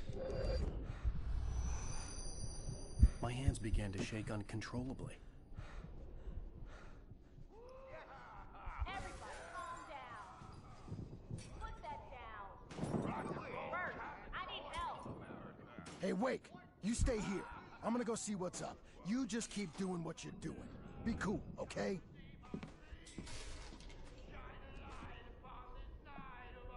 I didn't know what the chaos was all about, but it could be my only chance of getting out of here. Here it comes. I don't Here's a friendly poke from Mjolnir, wench. Oh, afraid of the crazy brothers, are ya? Not so weak now, are we? Well, things are unraveling fast, aren't they? Ha ha! Nah! Ah, ha, ha. It's my storm. I'm taking Sinclair it. looked bad. That wasn't a love tap. The crazy old fart hit her hard. backstage is all If she was one of yours, Hartman's Tom. goons, she Save had your it coming. I destiny. had to get to Hartman's office. He had taken all my manuscript pages. That's where he'd been keeping them. Come out and face the music, Birch. It's time to pay the piper. Maybe you could come out and beat our wrinkled adult diapered asses for it, since you're so tough, Birch. We were on the road, man. You think we haven't seen bucks like you before?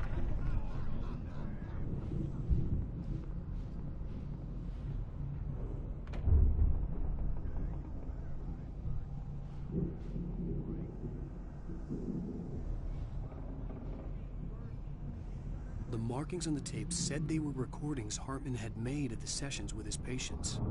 I saw Alice's name on one of them. For a moment, I couldn't Now, believe Mrs. it. Wake, can you tell me about Alan's problems? He's more and more out of control all the time. The parties, he's so angry all the time. He's getting violent. Do you mean with you? No, not with me. No, never. Sometimes I almost wish Alan would take a swing at me, because at least that lead to a conversation he couldn't just march out of. But no. Alan doesn't really sleep.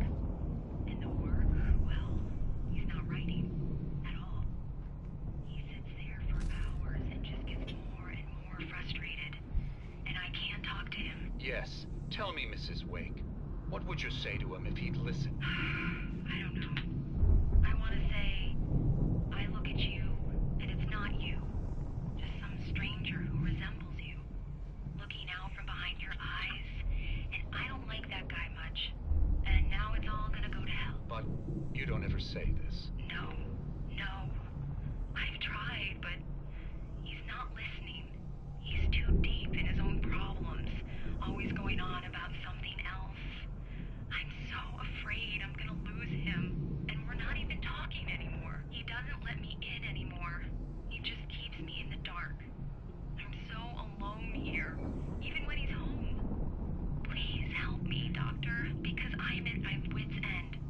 Well, if you can just get him here, I'll absolutely do my very best. Yeah, but Doctor, you need to be careful with him. He's not just going to listen to you and cooperate. He's the most stubborn man I've ever met. Well, I'll be sure to bear that in mind. Hearing her voice, what she was saying made me happy and sick and guilty all at once. Worst of all, I recognized the words. The phone call from her. It had been a cut-up of this. Just a recording.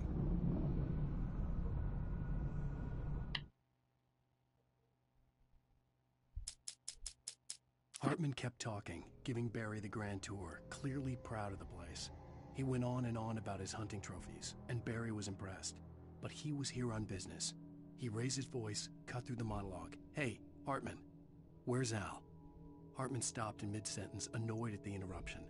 He nodded at the hulking orderly standing nearby. The man smiled and clapped a practiced hand on Barry's shoulder. Hartman wasn't happy. Mott could see it in his eyes. He quickly lowered his own. He had made a mess of it, and he knew it. The shame of failure was hard to bear. He hadn't expected Wake to say he needed more time, and he blurted out 2 days, less than Wake had asked for to show him who was in charge. But that wasn't part of Hartman's plan.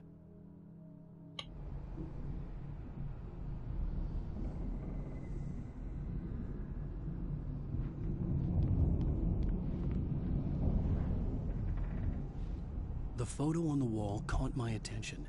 In it, the clinic staff was standing outside the lodge. I knew the man next to Hartman. He was the kidnapper. Hartman had been playing me all along. Let me out of here! Hartman, do you hear me? I'm gonna sue your crazy quack ass to shreds! Seriously, do you have any idea how much trouble you're in? I am famous. I represent a celebrity. They'll be looking for me. Really? Okay, that's how we'll play it. It'll be hardball all the way. Barry? Ow! About time! Barry, man, am I glad to see you. We need to get to Hartman's office. It's right next door. You okay? Yeah. I mean, no! The cops found me at Rose's trailer, but they didn't hassle me too much. I'm obviously a victim in this, and I demanded to be treated as such. Or else I'd sue their asses. Speaking of asses, that vet gave me a real hard time, but I had no clue where you were. That guy's crazy, Al. But he let me go, and then I get a call from Hartman, that son of a bitch.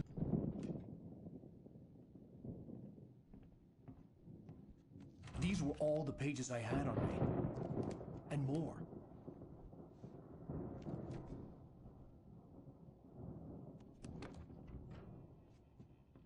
Alan, please. You're sliding back into the... Tell me one more lie and I'll shoot you in the face. Ah, well, it was worth a shot. Really, Wake, come on. Let's work together on this. You have no idea... Hartman, shut up! Barry, get out of here. I'll catch up with you. Get a car. Oh, Al, let's just... Go! Wake, listen to me. This is a mistake. Don't you see? Together we can create something absolutely wonderful.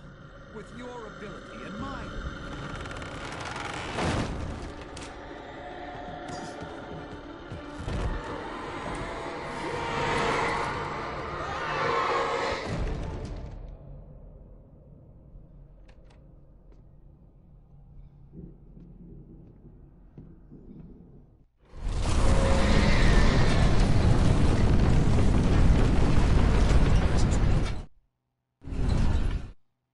Hartman followed the fall of Alan Wake with his binoculars. When the rider hit the water, he ordered Jack to take the boat to him. The spot was easy to see in the dark, even with all the extra lights in the boat. The flare floated and kept burning even in the water. Jack turned the radio louder as the engine sputtered. The music was rough and clanking, something the Anderson brothers would no doubt have enjoyed. But Hartman chose to ignore it. Wake was finally within his reach.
Hartman knew he was no creator.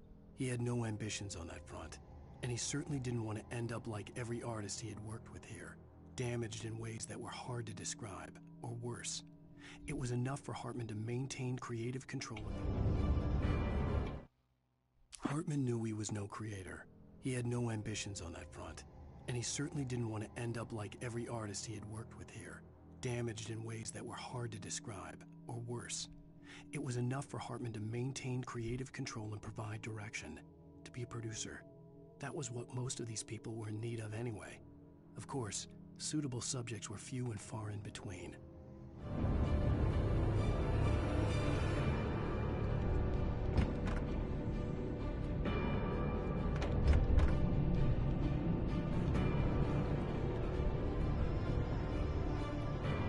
Most of us are focused shadows. Glimpse from the corner of the eye. You can't find it on purpose. But take a wrong turn, board the wrong bus, wonder where you are when you wake up, and you will find yourself in the small town of Night Springs. Tonight's episode, the Deuce Marathon.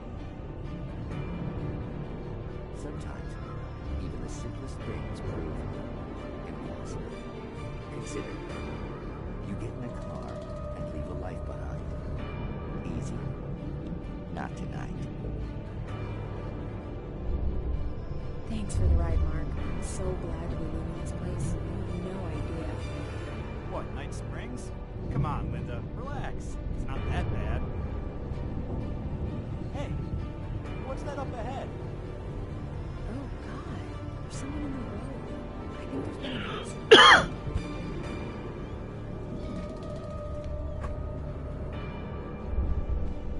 Are you alright? Oh no, Linda! Oh no! It was me on the road! Wait! Tell him to watch out for the truck! Watch out for the truck! My God, Mark?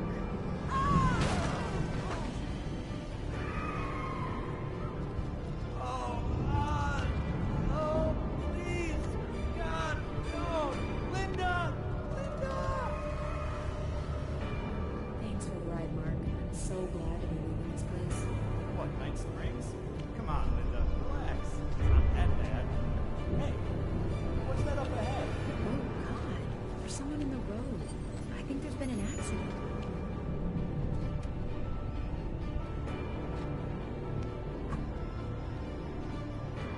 Are you alright? Oh no, Linda! Oh no! It was me on the road! Wait! Tell him to watch out for the truck! Watch out for the truck! My God, Mark? And there you have it. A vicious cycle, brutally punctuated by the blast of an air horn and screaming metal. Then he goes dangerous.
Thank you.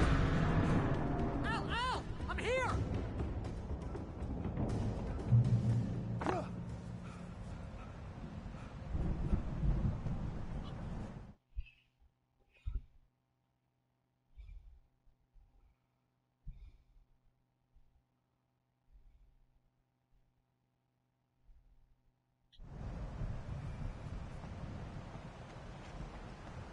Hey, come on!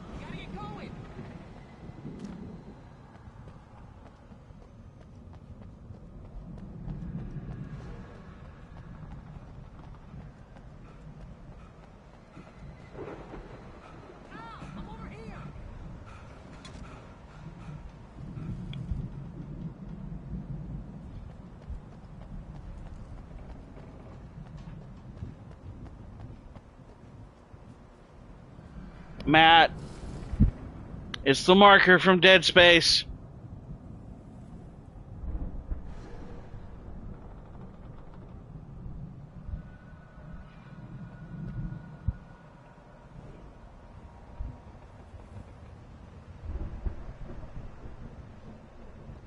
I found the car, but the gate's locked. You're gonna have to go through the hedge maze over there.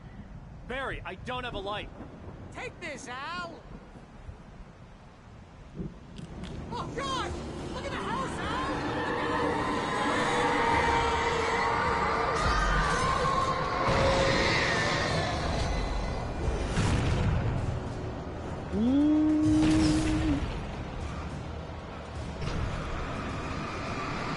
Open, open, open, open, open, open, open, open, open, open, open, open, open, open, open, open, open, open, open, open.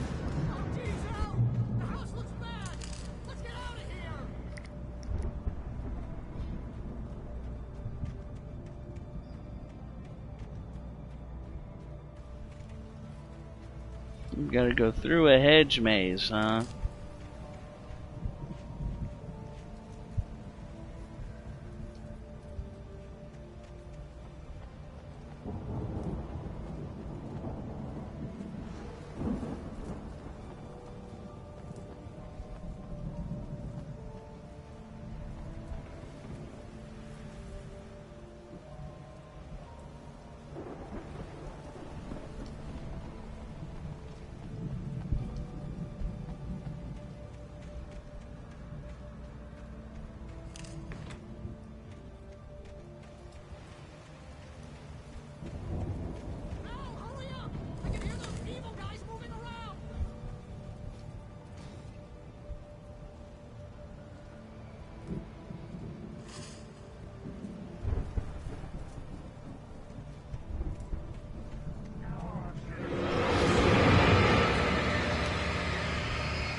I stared at the Viking paraphernalia that littered the area, surrounding an unlikely centerpiece. A full-size stage complete with an impressive sound system with all the trimmings, including a dragon. It took a special kind of crazy to build something like this in a remote field. When the sky split open with a deafening boom and the music started blasting, it felt strangely appropriate.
Hartman hurried down the corridor. He had disliked leaving Wake when he was surely at his most susceptible to therapy. But this was not an ordinary storm. Wake had been writing, and he had woken something up in the depths of the lake. Now, it was coming for him. Hartman had naturally prepared for a situation like this. The idiot brothers would keep Wake distracted while Hartman double-checked everything, just to be sure.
Mott knew that Wake was smarter than him.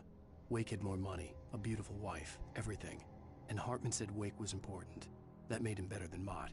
But Mott was calling the shots now.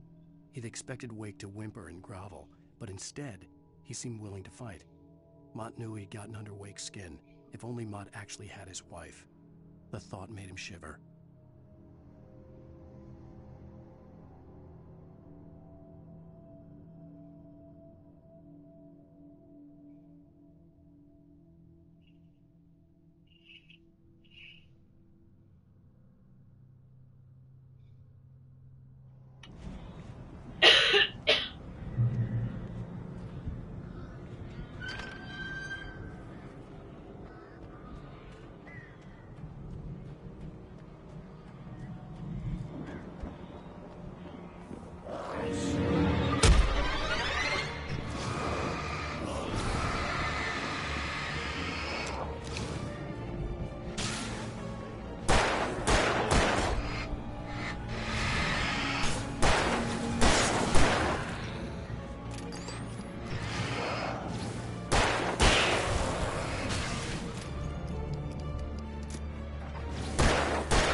For the moment, Barry was just glad he had survived the fall.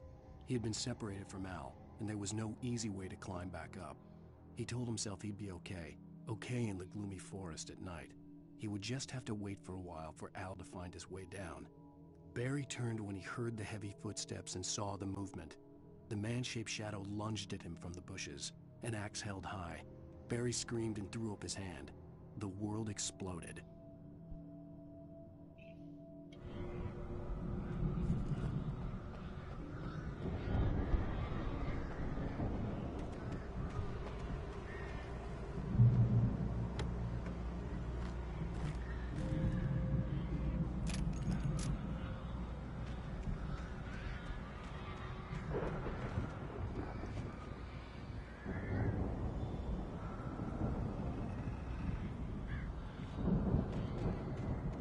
The mill made Tom do it.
Hartman watched as Wake's features slackened. The man was bullheaded, no doubt. Even lying on the bed, he'd almost broken Hartman's nose the second time. But with a little time, he could break Wake down, give him proper direction. Wake was easily the most promising subject he had had. Well, since Tom, really. Sleep well, Alan, Hartman whispered with a smile. Let me take care of you. He sniffed hard to clear his throbbing nose, swallowed blood, and barely tasted it.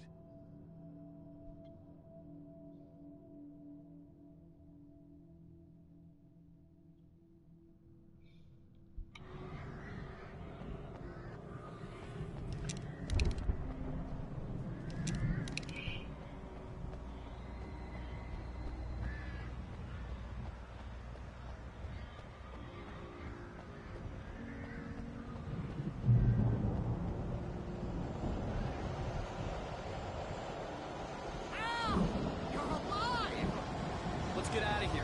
Can you open this gate? Maybe. Barry.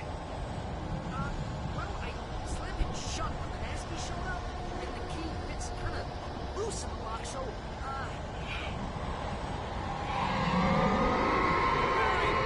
I'll find it. Don't worry about it.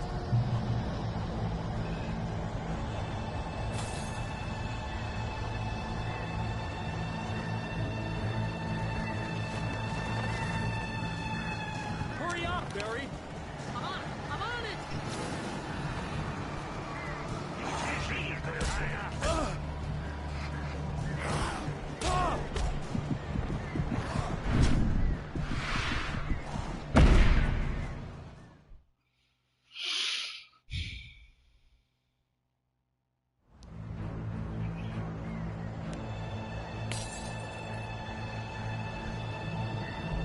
Hurry up, Barry.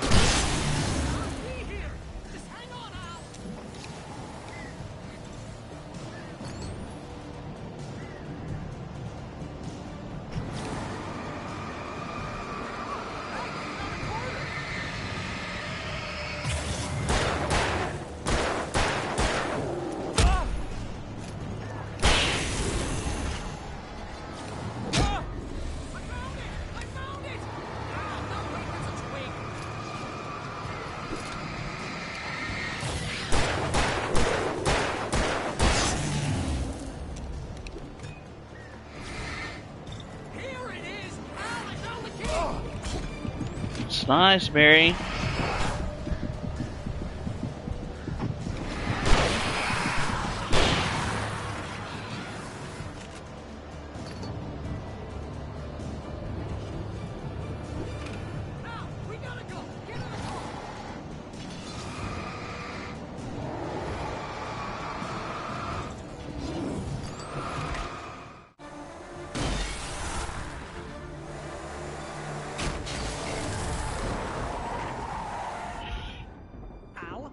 Tell me we're headed for the nearest "You're now leaving Bright Falls. Come back soon" sign.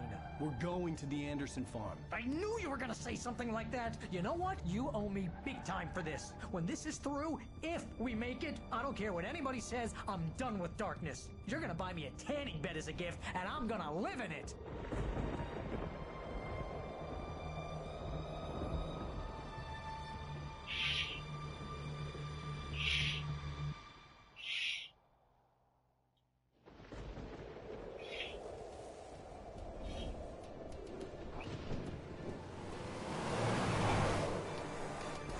Crazy, but that's fine, Barry.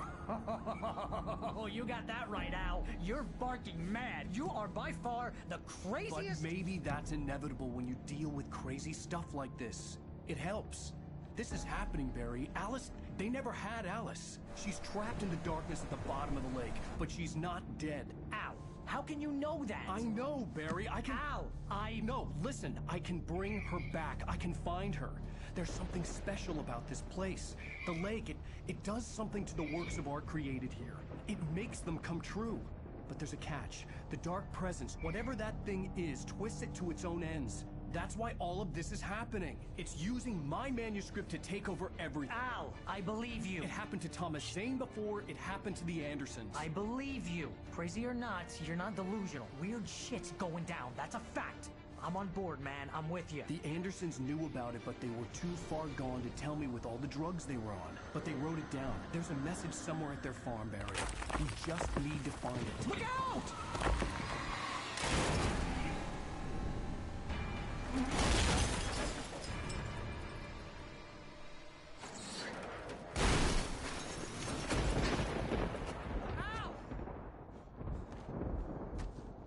God damn it, Al, talk to me!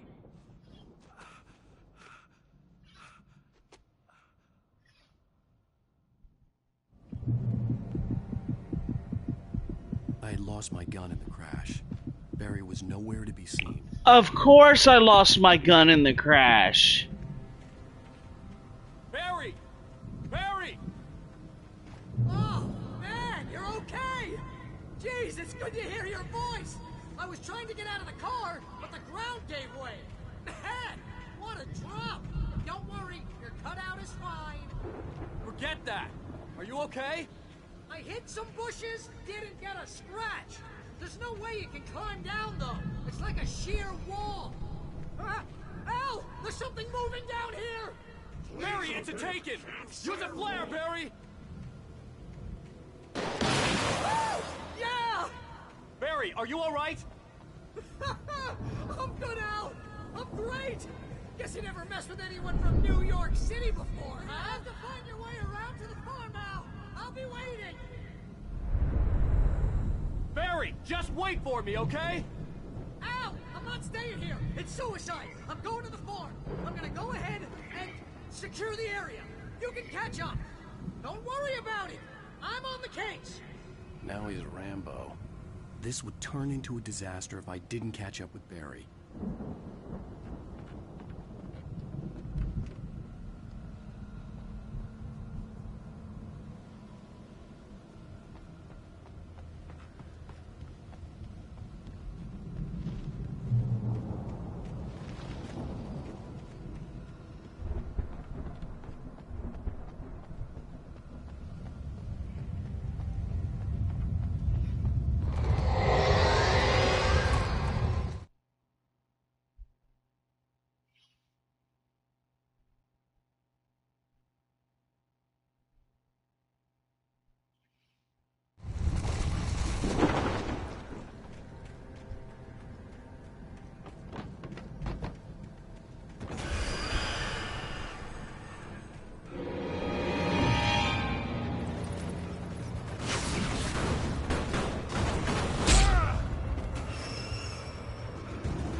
When he stopped the car at the Anderson farm, Walter felt relieved. Oblivion was close at hand. The brothers wouldn't miss a jar of moonshine or two in the booby hatch. But then he saw the man on the porch, and he knew who it was. Driving for his life and knowing it was useless, he didn't realize he was crying until he couldn't see the road for the tears.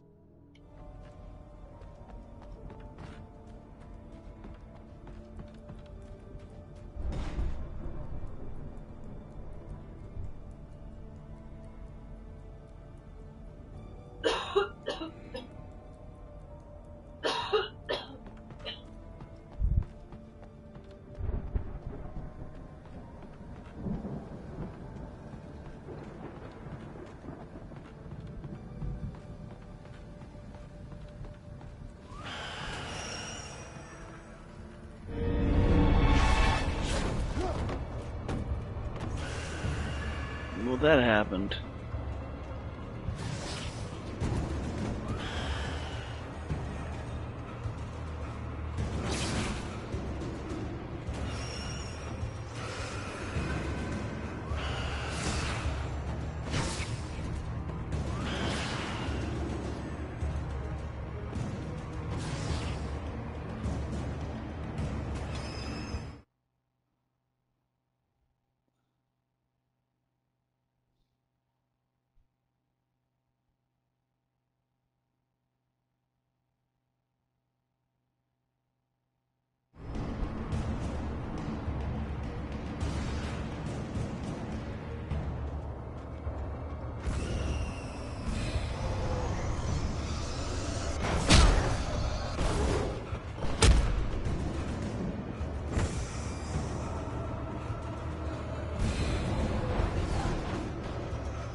need a light to destroy them to get through.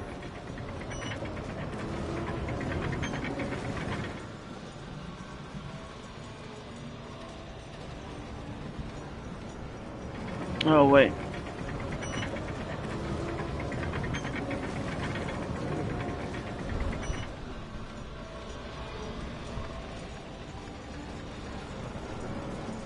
I have a feeling I have to replace the bulb. So I need to get to where I can stand and reach it, right? I hope there'd still be a working generator somewhere around here to power up the old lights by the gate.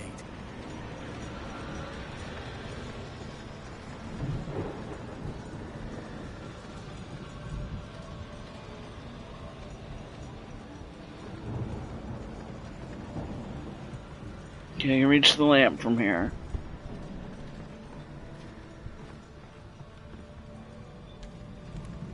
There's a Jenny. Okay.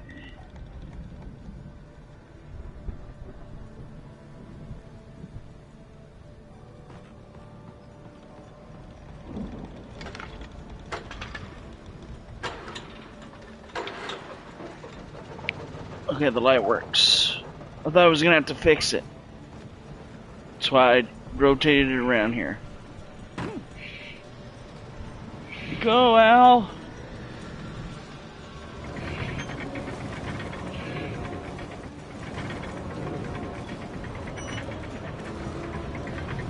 Let there be light.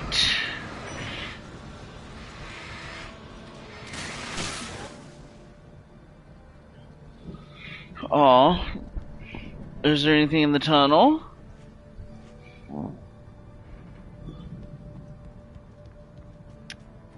Aw.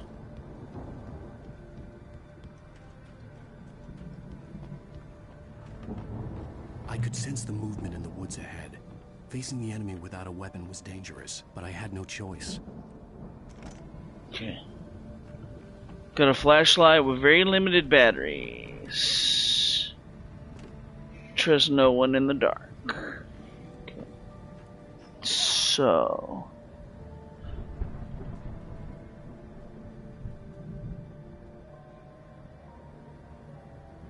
defenses against...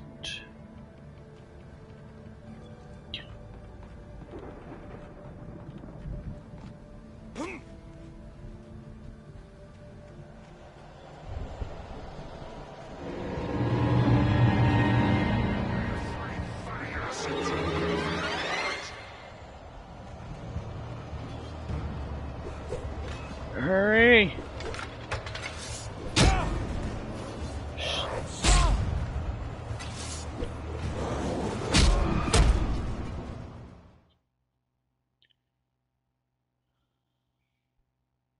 I could sense the movement in the woods ahead. Facing the enemy without a Give me weapon was this. dangerous, but I had no choice.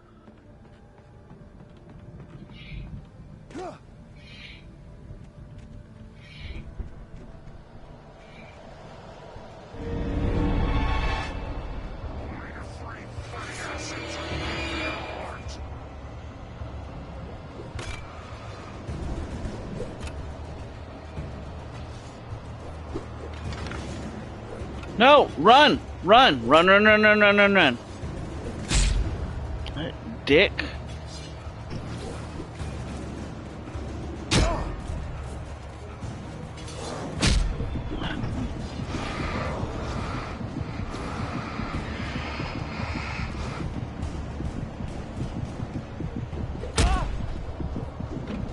Run!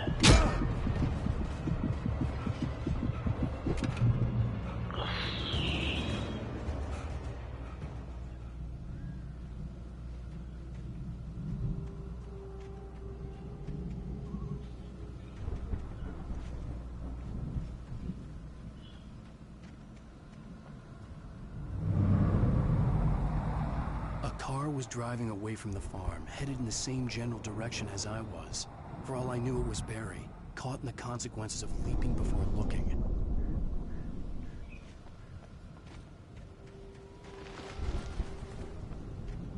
Yes. What's this? Hello, old friend. I got my heavy duty flashlight back. Some more batteries. A thermos. Some booze.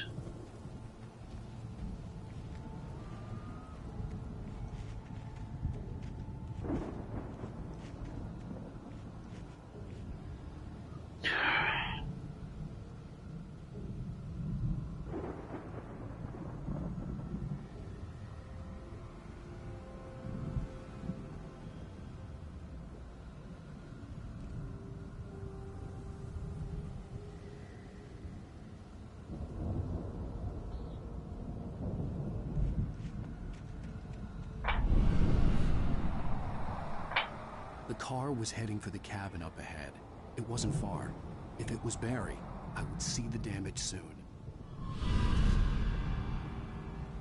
I see the cabin. Okay.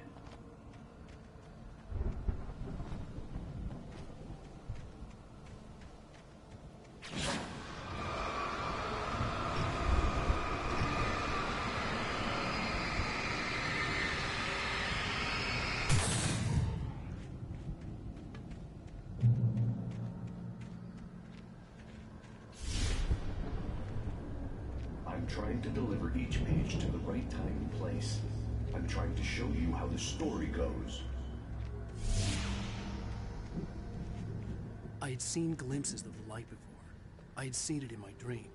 It was a strange spaceman or a diver in a bulky. Agent Nightingale stared at the passed-out rider. The man was sleeping off one hell of a night. Nightingale felt a stab of envy at Wake's oblivion, but he had a job to do. He put the gun to Wake's head and almost became a murderer. His hand shook and his throat felt tight and dry. Biting his teeth, he tried again to pull the trigger. He lost the nerve. Wake stirred. Nightingale would have to settle for an arrest. Suit. He was the one who'd been placing the pages on my path. Okay, the guy in the diving and or space suit. Those are not manuscript pages, those are bear traps.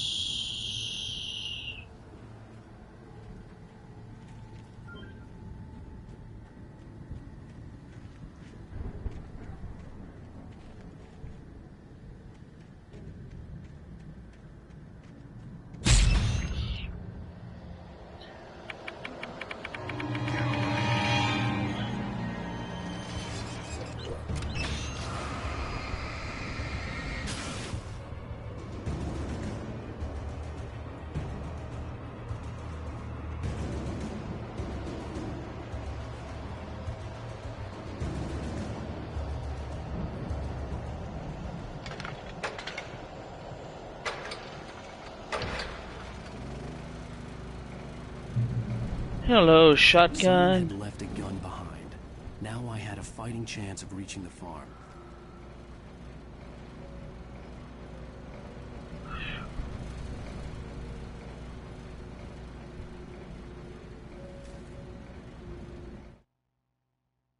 The storm raged on as the Anderson brothers walked unsteadily away from the clinic with the other patients in tow, knowing that this time they wouldn't return.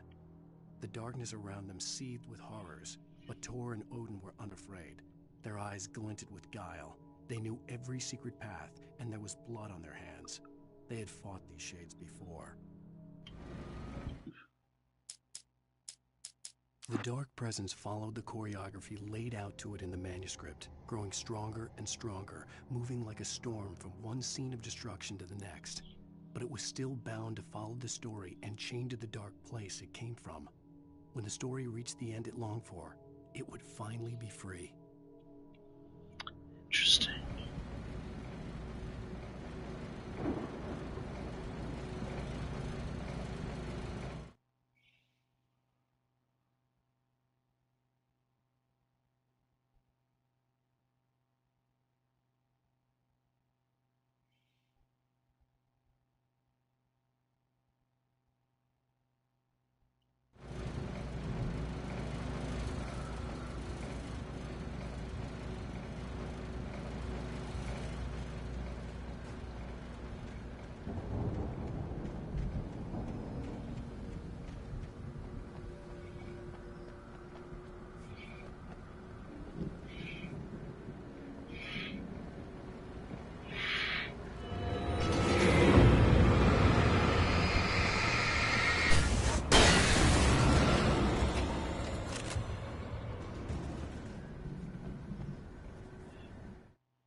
could see the car, but there was no sight of the driver.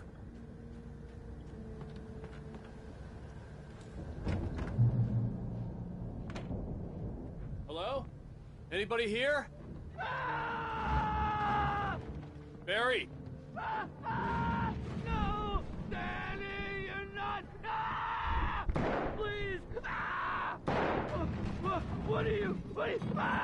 No! Don't! I'm sorry!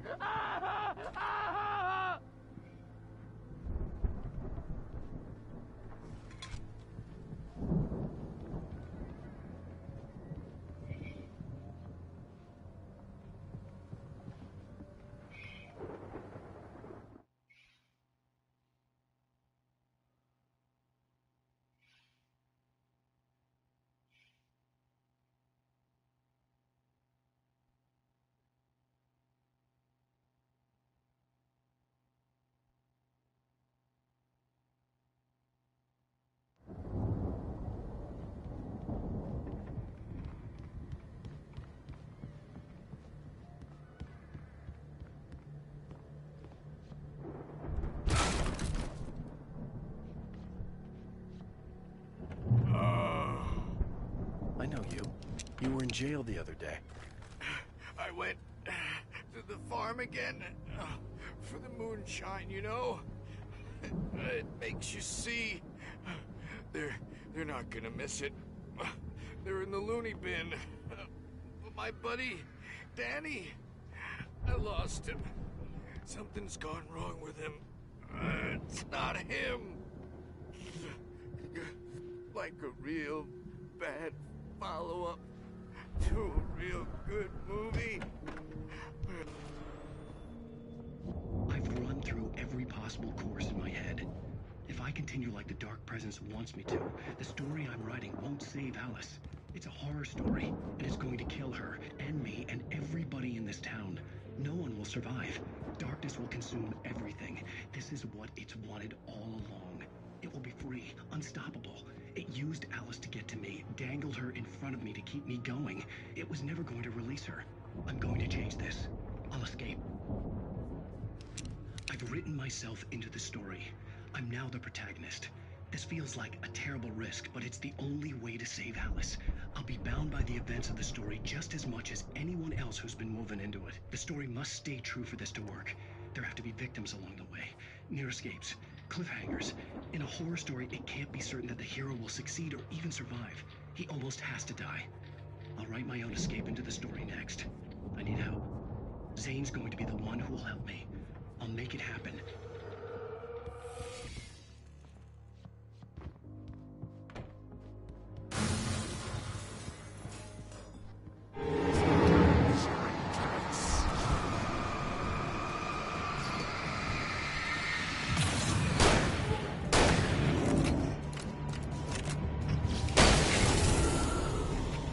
Let me guess.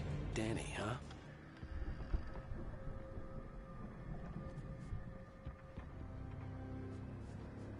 The farm was still a good distance away.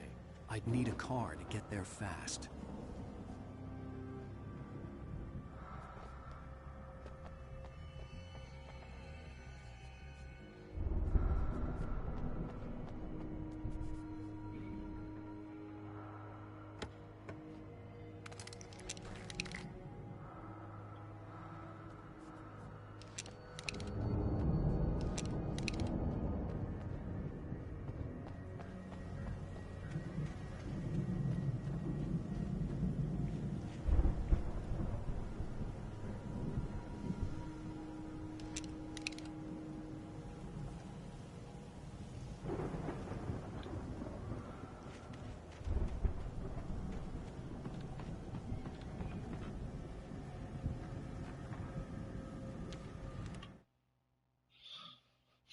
For a moment, Hartman considered strangling the idiot.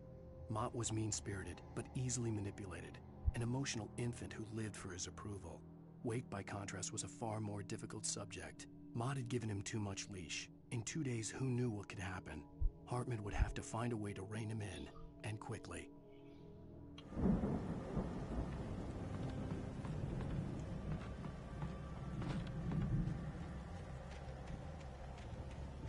Hiding anything in the house? No. Can't even go in there. Okay. If Barry wasn't up here, he was probably in trouble down at the farm. For a moment, I felt bad for doubting him. After all, I'd made it this far myself. But Barry was Barry.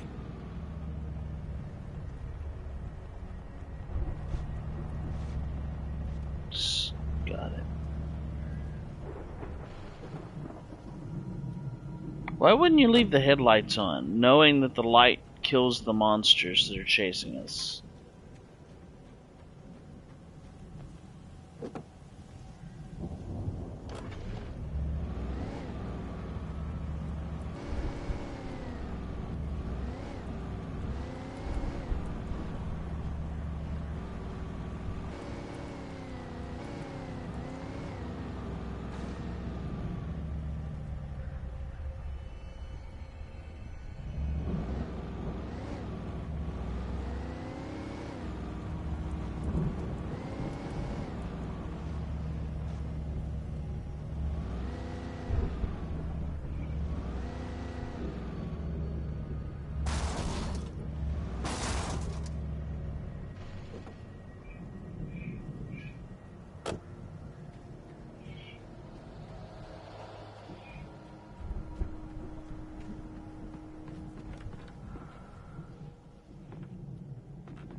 Batteries.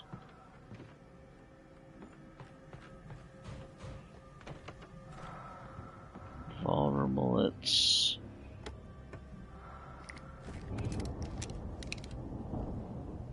Another flashbang, that's good.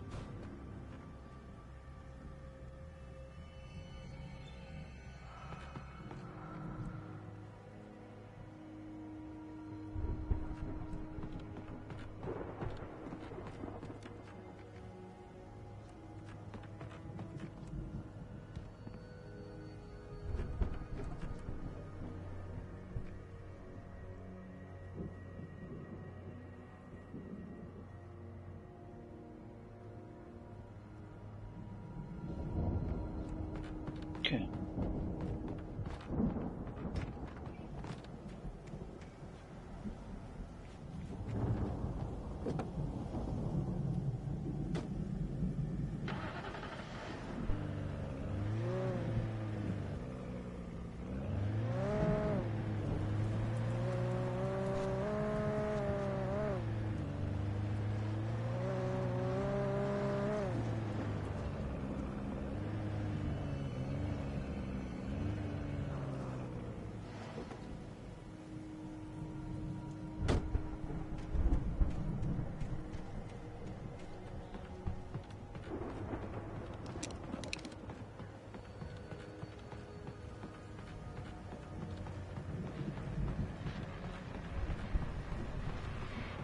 These always have radios. Oh, it's got a hunting rifle too.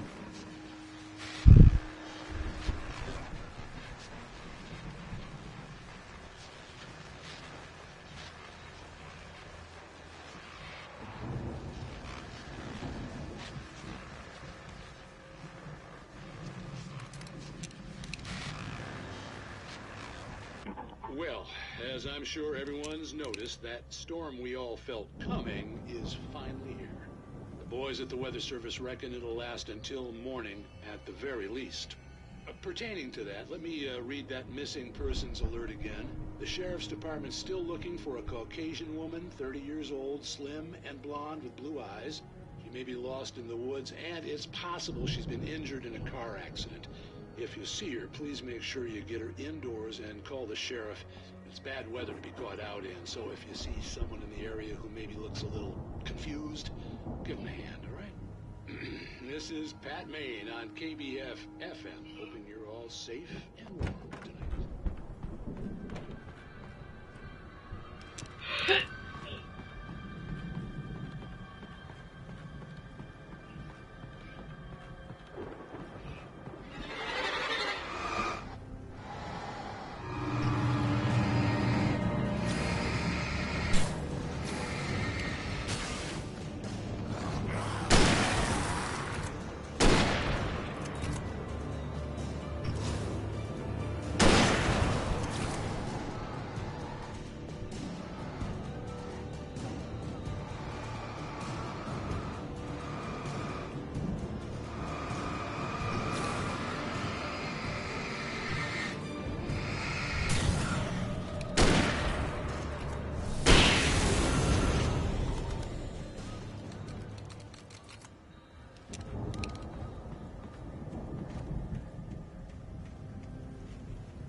I'd known the brothers used to be some kind of rock stars, but it hadn't really sunk in until I saw the stage.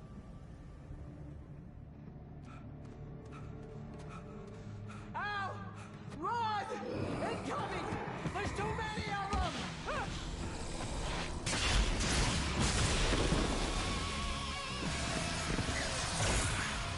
God damn.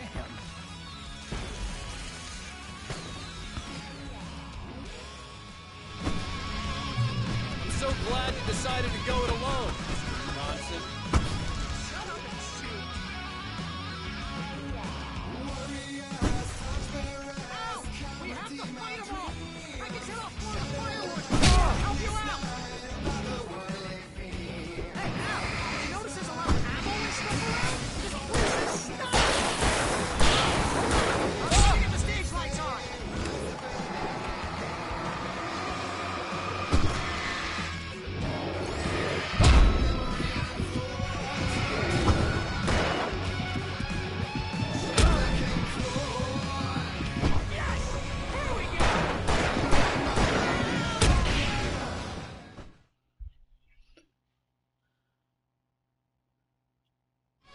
I'm so glad you decided to go it alone, Mr. Bronson. Shut up and shoot! Ow! We have to fight them all! I can set off more of the fireworks from here and help you out! Ow! Did you notice there's a lot of ammo and stuff around? This place is stuck! Ow! I'm trying to get the stage lights on!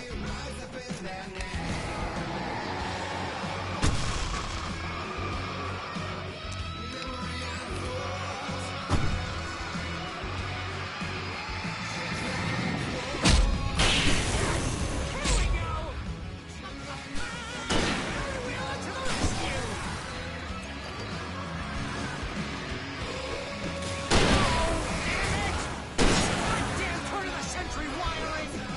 Hang on out! I'll get the one again, I promise!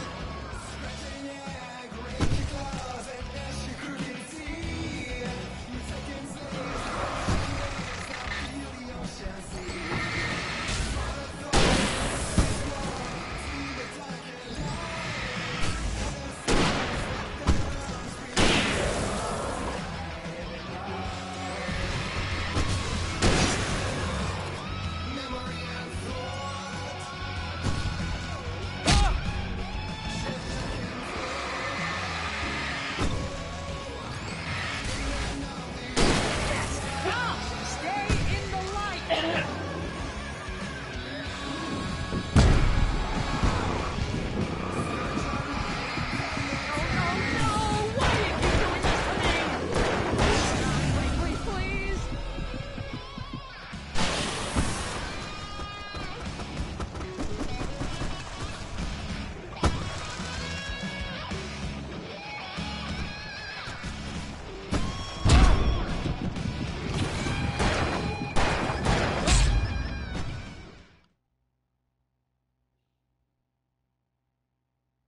I'm so glad you decided to go it alone, Mr. Bronson.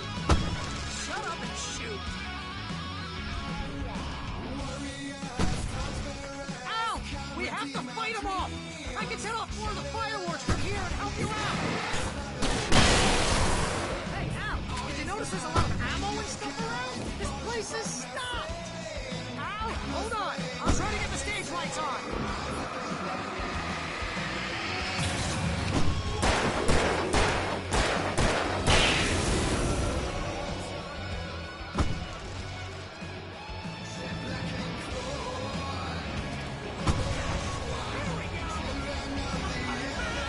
Barry Wheeler to the rescue!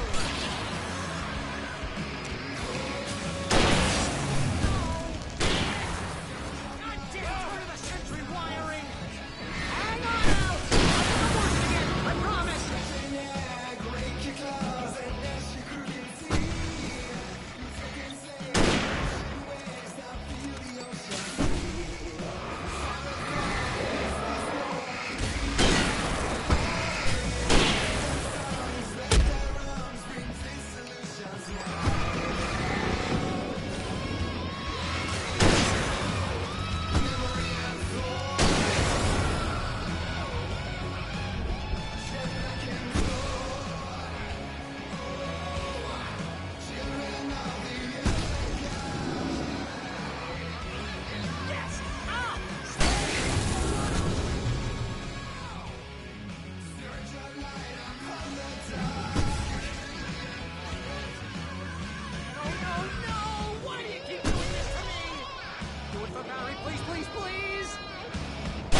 high point of my life? Really? Enjoy it! God damn it!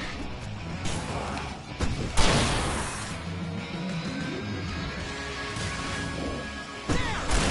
Back in the game!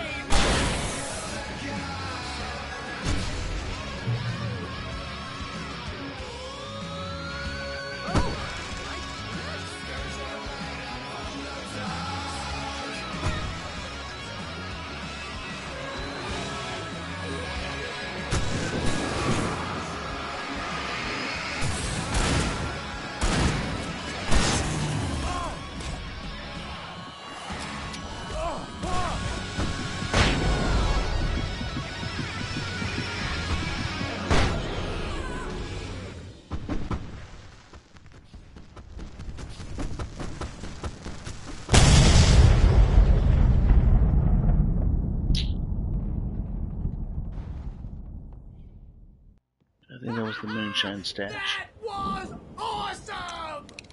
Bright Falls, rock and roll capital of America.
Deputy Mulligan tuned Thornton's chatter out.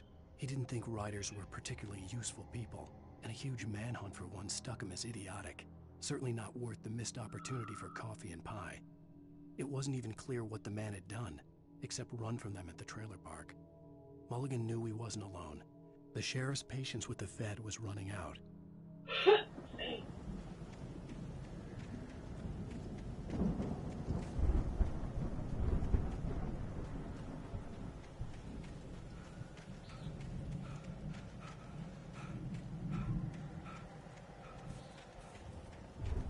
Hey, Al! This way to the farm!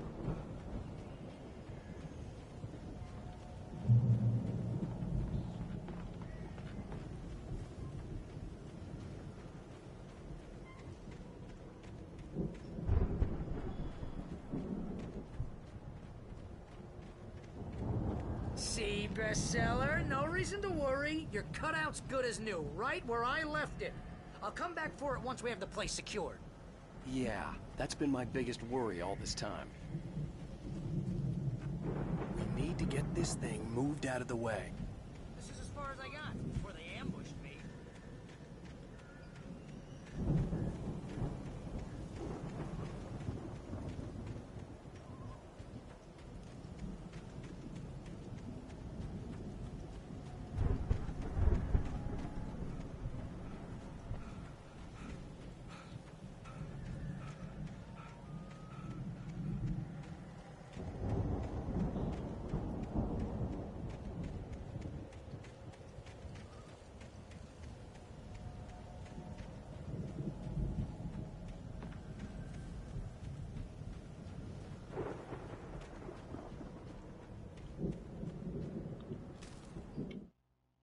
As the deputies hauled Wake and Wheeler away, Agent Nightingale eagerly examined the stack of papers Wake had been carrying. It was incomplete, a collection of random pages, but there was enough. He saw his own name in there, among others. His hand shook with emotion. Finally, it was proof. He had been right all along.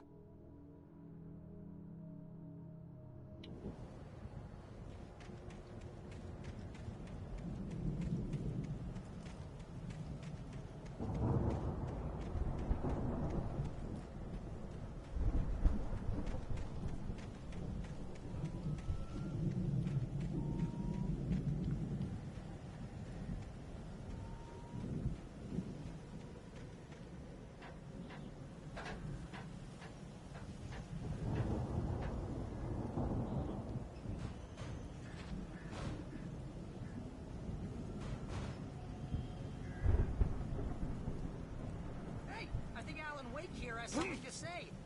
What's that, Al? I'm Alan Wake. I'm always right about everything. And if I don't get my way, I'm so all day long. I'm always intense and moody. It makes me very attractive and mysterious. Right now, I'm just standing here because I need my best friend Barry to carry me. But that's okay. I can just take him for granted. I think I see what you did there. It was pretty good. You want me to do my imitation of Barry Wheeler? No? Thought so.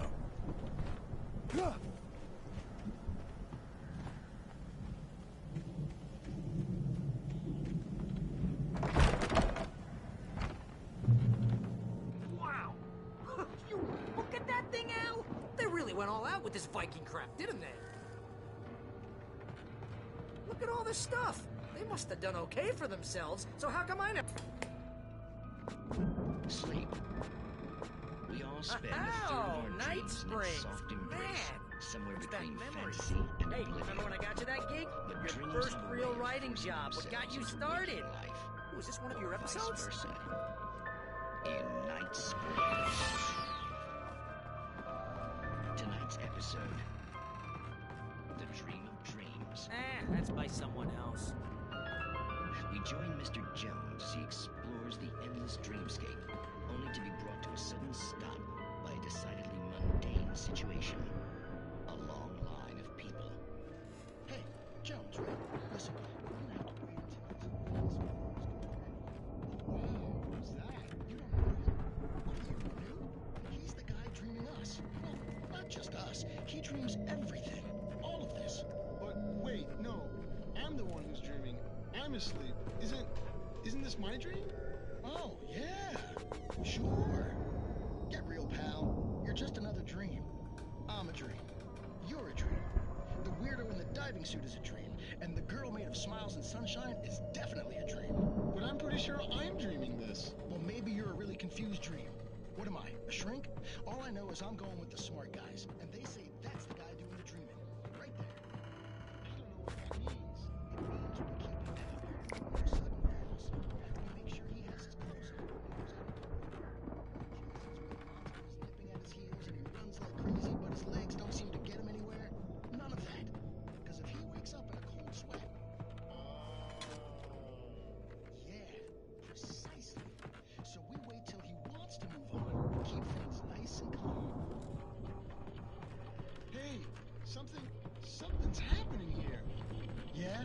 What's that? What? Can't you hear that? Oh, God help us. It's an alarm clock. Oh, it's you, isn't it? Please, man, I got a wife and kids. Please don't wait.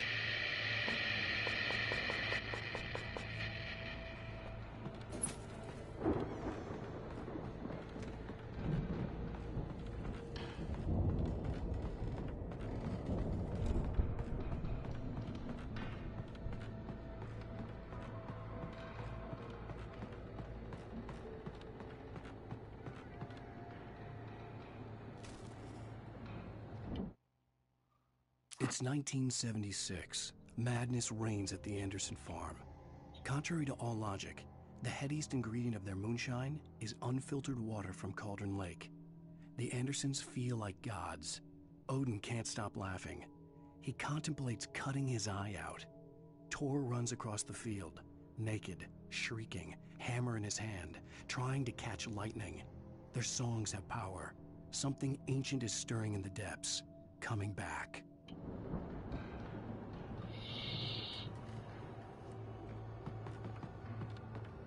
The Viking boat looked imposing, almost like a battering ram.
Alright, Barry.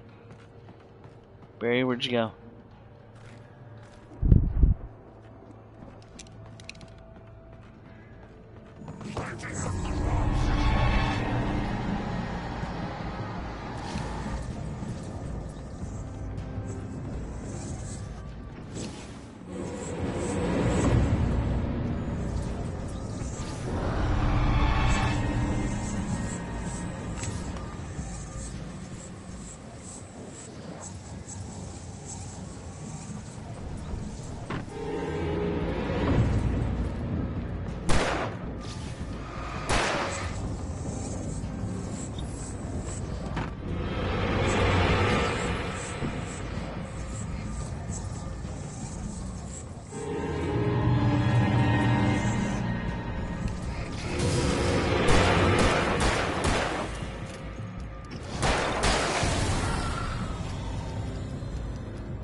I think we can make it through here, Al!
Alright guys, that's going to do it for this episode of Alan Wake. Till next time, catch you guys.